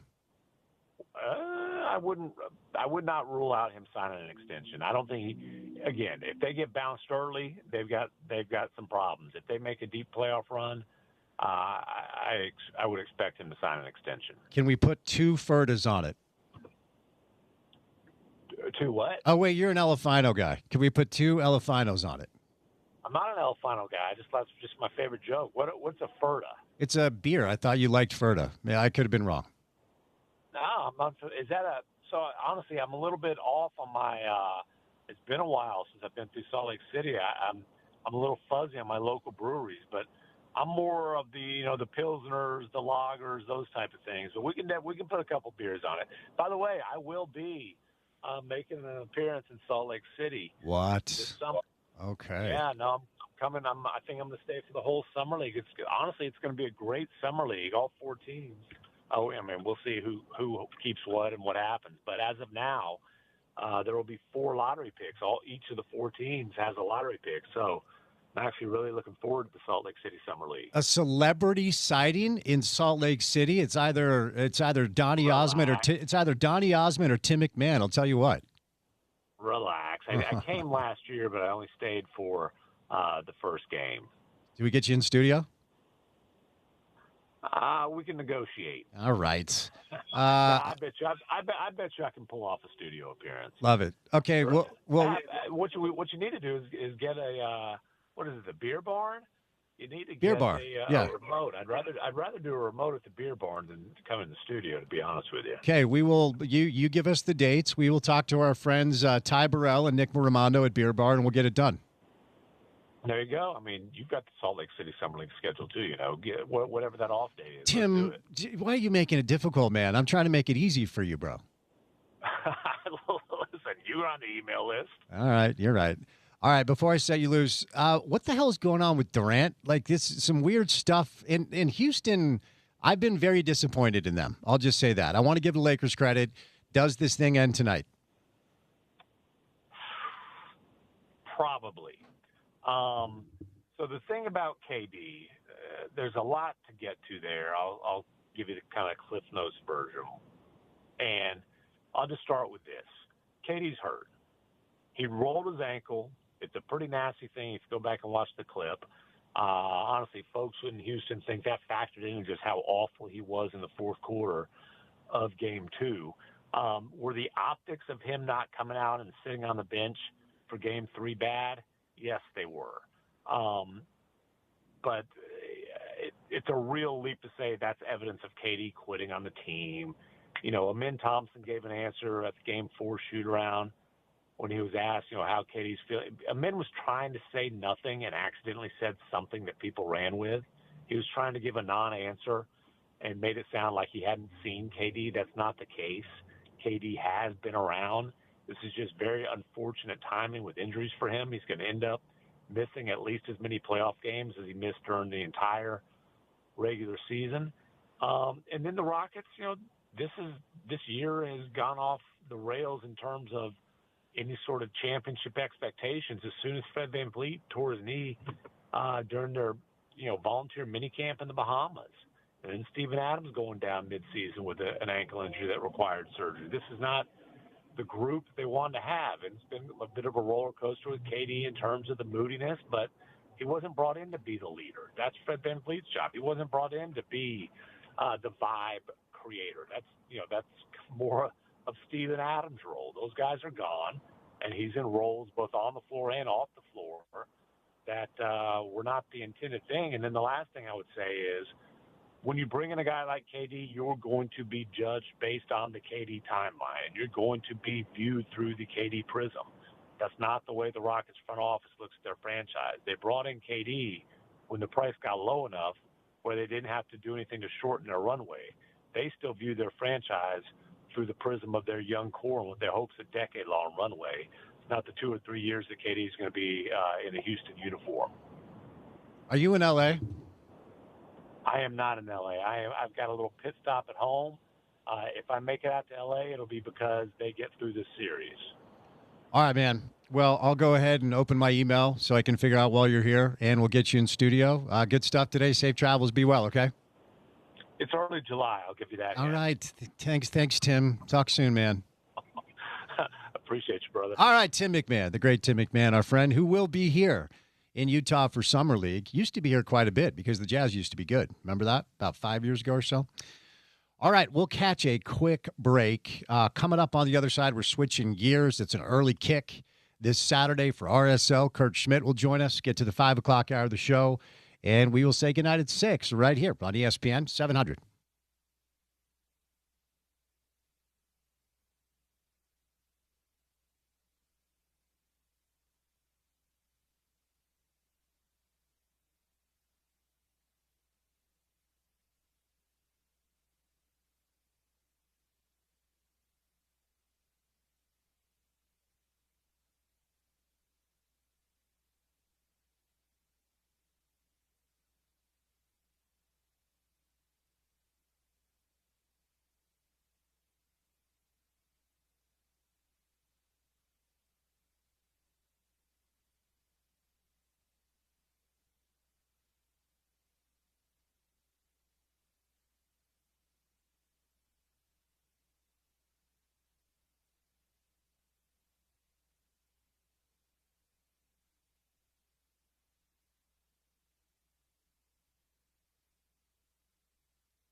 Ross Dellinger of Yahoo Sports is reporting that the Big 12 has struck its long-discussed private capital deal, the first such publicized conference-wide agreement in major college sports. It is with Redbird and Weatherford Capital. So we'll get to this later. $12.5 million to the league office, and schools can opt in to a capital credit line of $30 million each. We're still waiting for the details of Utah's deal with Otro Capital. So we'll get to that maybe in the 5 o'clock hour of the show. It is an early kick, kids, coming up on Saturday for RSL Portland. I believe it is 2:30, if I remember correctly. And the game is on Fox and Apple TV. Let's welcome in the sporting director who has missed his weekly hits badly. Kurt Schmidt, congratulations. You're back on the show. How are you, pal? I appreciate the congrats. Yeah, thanks. Hey, thanks for the time. I can sense the enthusiasm in your voice. How was the messy experience for you, Kurt Schmidt? Yeah, I mean, it was obviously a lot busier, a lot more going on, outside the lines in that game. It's certainly an experience to see one of the best players of all time, maybe the best player of all time, and I hope people enjoyed that experience. But obviously, I'd be remiss if I didn't circle back and say it was another game and another opportunity to get 3 points for us, and obviously we're disappointed that we didn't get that. So the start of that game was pretty bright. Sergi had an opportunity that I'm sure he'd like back, and then there was that offsides goal. Was it just a matter of two world-class strikes by two world-class players, Kurt? Was that simply the difference in that match? I think there were, certainly moments, and you mentioned a couple of them where we had our chances at it. But yeah, I mean, those goals are tough. Those situations. There's not a lot of players that can make those plays, and they made those plays. And the Suarez's goal in particular, the way that he struck it, you don't need to run much or do much in the game, and as long as you're in the right spot when that ball pops free and you take care of business. And that's unfortunately what he did, and we weren't able to do the same. How do you feel you guys handled Messi individually, the way you elected to go about trying to limit his damage? I think the guys did a really good job. I think the whole group did a good job of sort of limiting his impact to some extent. But obviously, with players of that quality, they don't need 100 or 90 or 50 opportunities a game to make a difference. They need a handful, and that's what they're good at. So on our RSL show tonight on KUTV, Talking Real, I hosted with Brian Dunseth, who of course is an RSL original. Dunny outlines 8 different calls that have either gone against you or you haven't received the benefit of the doubt for. And the problem, Kurt, and I'm not trying to get you in trouble here, but the calls in soccer are so punitive because they lead to PKs, which lead to goals, or they take away penalty kicks, which take goals off the table. This is not a missed foul in the NBA or a missed holding call in pro football. The missed calls that you guys have deserved, or the calls that have gone against you, I feel like have directly taken points off the table. That's a long way of me saying, how angry are you at the refs right now? I'm incredibly frustrated. I don't think angry is the right word, but I'm very frustrated, with some of those things. We had in the first game of the season, we couldn't even get one game into the year without, an admitted error from the officials that I think was pretty game defining in terms of, a red card that they missed and was given retroactively early enough in the game, and with the game state still in balance. So, that was early on, and I thought that we had the quality to overcome some other issues in the following games over the next 4 or 5 games or so. There was maybe a penalty that was given for us or not given given against us or not given for us that could have gone better, but we had the quality in those games to overcome those things. And yeah, I think this last game we didn't, and I think the biggest issue that we try to harp on, that I try to harp on with the officials and did this week, is just consistency. And players just want to know what to expect. They're smart savvy people. They pay attention. The first 10 minutes of the game sets a tone for the rest of the game, and if that tone changes in the 40th minute or the 80th minute, that's when things, I think, go a little bit sideways or can go sideways for the officials. So I know it's a difficult job, and they're certainly doing their best, but and from an individual standpoint, nobody deserves any sort of abuse over sort of their job performance in this way. But as a global concern, our frustration over some of these key decisions going in the wrong direction for us is tough. And the foul on Olatunji, I unfortunately the only 2 or 3 people in, I think, the whole world who saw that play that didn't think it was a foul were the only people that mattered. And I don't really know how that happens as frequently as it seems to, but it's something we've got to overcome. I don't know anything. Well, I don't know anything about anything, if we're clear. I certainly don't know anything about VAR or VAR or whatever. Is that a play that they should have gone back and looked at? Yeah, absolutely. Okay.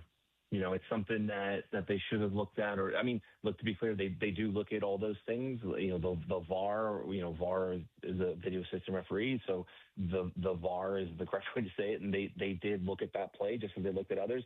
They did not judge there to be a clear error, which is what needs to happen to send the referee on the field to the monitor to look at it. And so, there's a really high bar the way that's implemented here in our sport, in our league. There's a really high bar for intervention, meaning the referee who's looking on the monitor, who's not on the field, needs to feel that it's a clear and obvious error, and thus, about 90 or 95% of the time when the referee jogs over to the monitor that he's about to overturn his call because the bar is so high. But sometimes, and I would argue the bar was met in this situation, but sometimes that could lead to reviews not being recommended. And in this case, the VAR didn't feel that was a clear error. Again, I think he might have been the only person who thought that, but didn't recommend that the referee go and look at it again, and the call stood. So it's unfortunate, for us. I think that's the nicest way to say it. But it's something that we need to improve in our game, and the league needs to improve, and they know that, and everyone's striving to get better, but it's something that hopefully we can avoid in the future.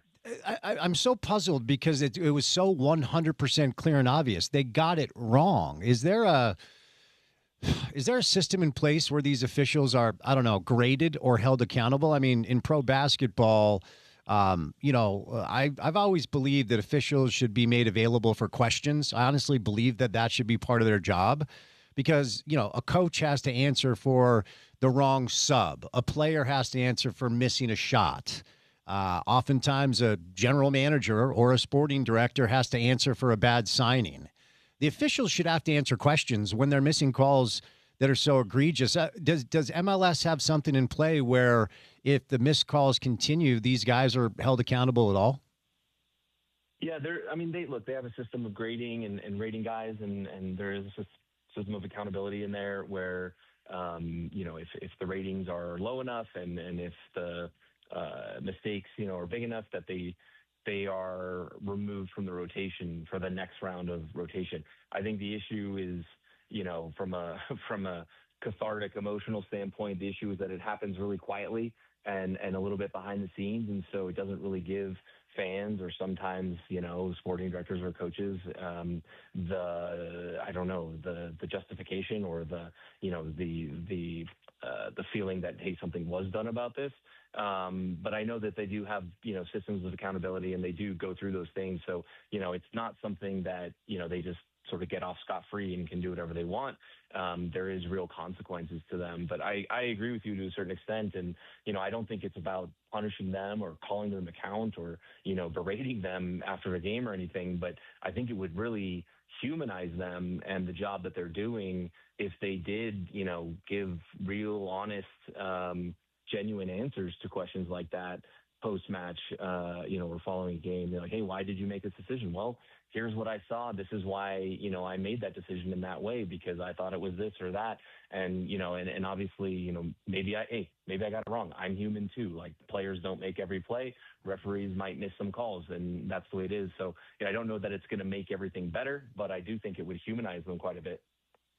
Well said. Do you have any data available that can compare and I hate to keep harping on this, but it's somewhat frustrating, and we'll move on, but is there any data available that indicates, okay, RSL has been on the wrong side of this many calls compared to LAFC or whatever? Yeah, I haven't done all the data, and I've tried to keep our analysts focused on things that are maybe a little more productive than just kind of making us feel more aggrieved. Because obviously, I think we had a good conversation with the league and the referees this week, and it was productive, and I feel like they're hearing what we're saying. So like continuing to throw stuff like that out there, but I do know, and I've been here since early 21, in that roughly 5 or 6 6-year time period. I think I've seen this back to 2020 or so. I know that we've been awarded, I think, the fewest number of penalties in MLS. On a per season basis. On a raw number basis, I believe the only team who's been given fewer penalties than us is San Diego, who is obviously in the midst of their second season. So that kind of shows you where that's heading. And then in terms of penalties conceded, we've given up.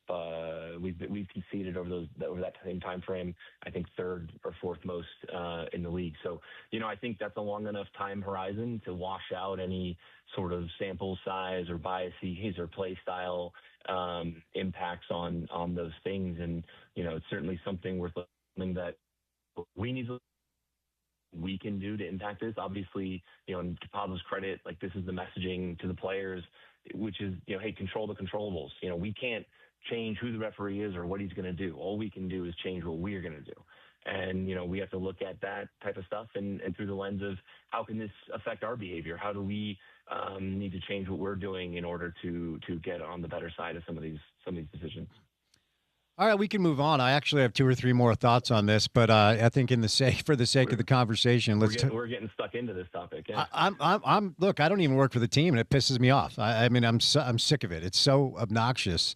But you have lost 2 straight, Kurt, after a great start. And look, this, as you and I talk about almost every week, this is an unbelievably long season, more so than maybe as far as the calendar goes. Certainly this year with the break, maybe more so than any other sport. Are you seeing anything that has gone wrong that maybe you're concerned about after such a bright start, losing 2 straight matches? Yeah, I think, sometimes that happens, and it can happen in a positive way. It can happen in a negative way when you've got these 3-game weeks where momentum can shift, quickly. And I think it's up to us to make sure it doesn't shift against us in such a harsh way. I think, I think the Wednesday game was going to be a tough game, no matter when it was, no matter where it was.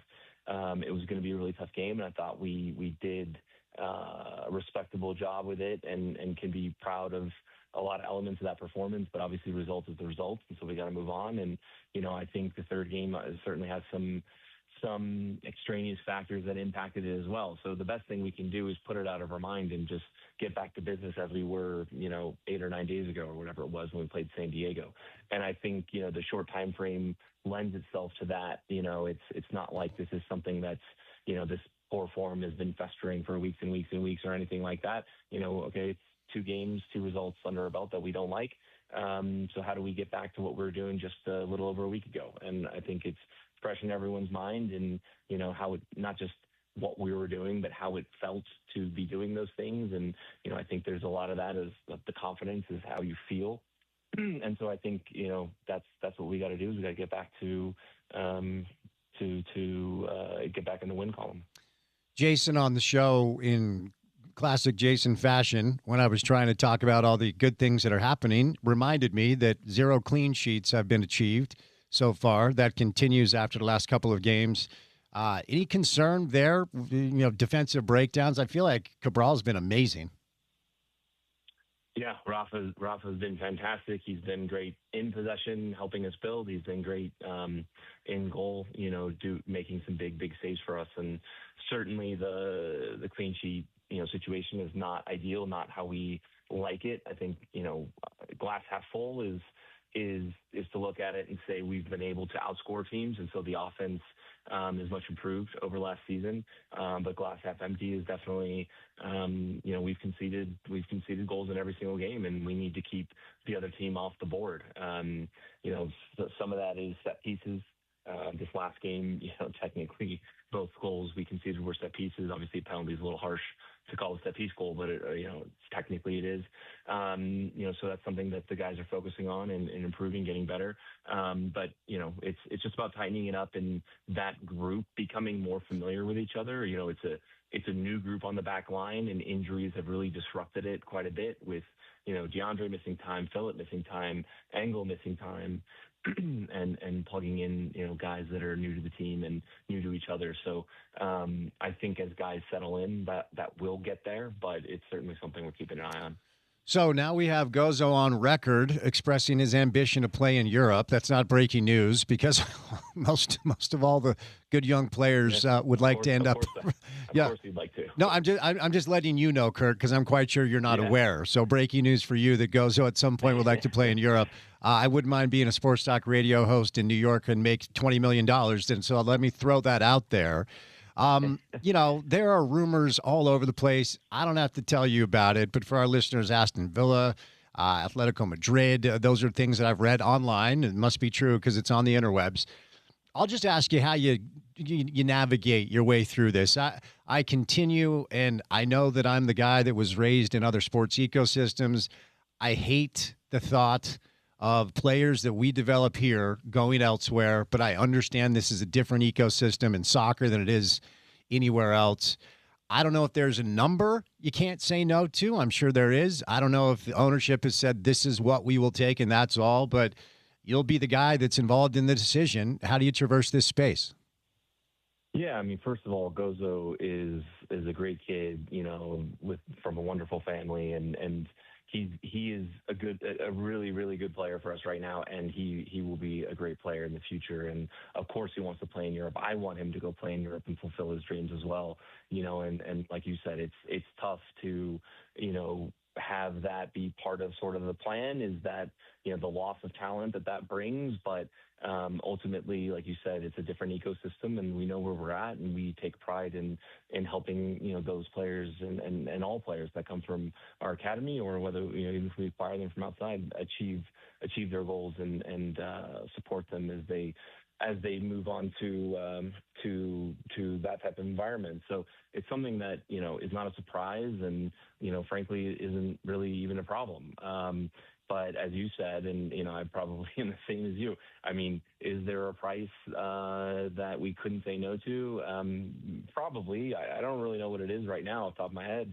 But there's probably a price. But what I'll say is, there's no deal agreed at the moment. And it obviously needs to be something that's beneficial for all three parties. And we're shifting the schedule here in 27 to align with the European window, partially because of situations like this, obviously, where European teams, their off season is in the summer, and they do more of their buying and selling then, and that's middle of our season, and it's less ideal for us to lose players at that stage, and players that we acquire sometimes have less impact. So this is sort of a timing situation. It's going to take care of itself over the next 18 to 24 months, give or take. But right now we'll just take it as it comes, and we're evaluating all the information as we get it. And we want to work together with Gozo and his family to make the right decision for obviously the club, for Gozo, his family, and everybody involved. So there's not a set criteria where we're going to do X, Y, or Z. It's just something we got to take as it comes. But we know that he's an important part of our team, and we want him to be an important part of our team for more than just another month. $18 million. I mean, it doesn't go in my pocket. No. If it did, maybe that's the number. Fair enough. Genuinely curious, a hypothetical scenario, okay? One of these interested teams comes to you and says 18 mil. are you then obligated to go to the player, or are you well within your rights just to handle it on your own? Yeah, I mean, it's not that price. So it's not like we're not the agent. We don't have a fiduciary duty to the player in a way where, that's an offer to the player. That's an offer to us. Right. Because obviously the player's under contract with us for a period of time. So that's an offer to us. No, it's not on us to, go to a player if we receive an offer and say, hey, we got an offer for XYZ, and then they get to make the decision. No, it's ultimately up to us to find an agreement club to club.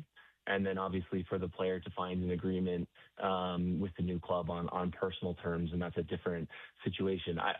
We don't want to be a club that is doing anything in the dark or the shadows, or we want to be very collaborative and open and work with players, especially players that we have excellent relationships with and have brought through our academy and have had connection to for a long time. We want to just work together and make sure it's something that benefits everybody.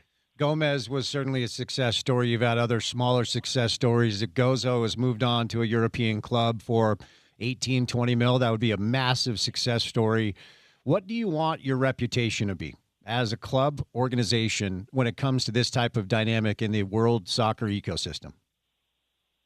Yeah, I want us to be a club that competes for and wins championships and wins trophies. And that's the reality. Like all this other stuff about, are you a buying club? Are you a selling club? Are you a development club? Or whatever it is, that to me is secondary and ancillary to that. So, our place within the ecosystem is, we're not the club that's going to go spend the most money on, the flavor of the week and bring them here to try and play. And if it doesn't work after a few months, get rid of them and get the next one. We are going to have to be more careful and methodical. And I think that suits the club and the community really well. But, that's how we're going to compete for those trophies, is by developing this type of talent in-house, and then obviously getting them on the field for us and, having them contribute for a long enough period of time to help us be contenders during that period of time. And then, as we help them fulfill their dreams and ambitions, it's having the next player ready behind them that can come in and step into place and hopefully keep the first team operating at a high enough level that we can make those transactions and continue to compete for trophies. All right, before I set you loose, it's Portland, Saturday, early kick. They've won 2 of 3 with wins over LAFC and San Diego. On the year, they haven't been able to achieve a ton of results, but those are 2 pretty good wins in their last 3. What makes them dangerous? What do you guys have to watch out for on Saturday? I think they're always a team that's a little bit tough to defend. I think they've always been a team that's gotten out in transition really well.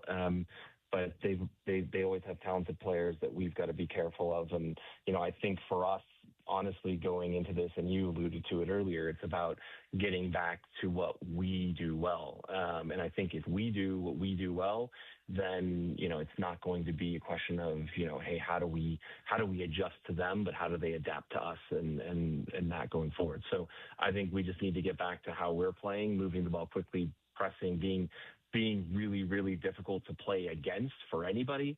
And that's our major concern. And that, once we take care of that, then we've taken care of it. Kurt, thank you, my friend. Appreciate the time. Good luck over the weekend. We'll chat soon, okay? Appreciate it, Spence. Thanks. Kurt Schmidt, brought to you today by our friends at the Ronnie Mack Foundation. The Ron McBride Foundation presents The Head and the Heart, their 15th anniversary tour, Saturday, August the 22nd at the Utah State Fair Park. Text now to win tickets, 877-353-0700, 877-353-0700. I don't know, text your favorite Head and the Heart song. All right, 3 hours down, 1 hour to go. Final hour of the program is next. It's on ESPN 700.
All right, real quick. We'll get into this tomorrow in some more detail because it broke while I was interviewing Kurt earlier.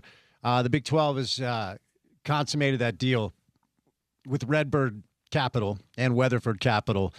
It's a three-pronged package to deliver an infusion of capital to the Big 12 Conference as a whole, $12.5 million to the league office to drive commercial development and business growth. The schools are offered an opt-in for a capital credit line of $30 million each to create a strategic business partnership that could pay off when the conference next goes to market for its media rights contract. I think that's 2029, if I remember right. So we don't know the details of the Utah Outro Capital deal yet. I was told that it is expected to be finalized in the coming weeks. So there you go. We'll get into that coming up a little bit more on the show tomorrow. I got to say, man, I want Smitty to listen to more George Carlin. I tried to get in one basketball question today with Smitty. He was having none of it. My man wanted to talk about society.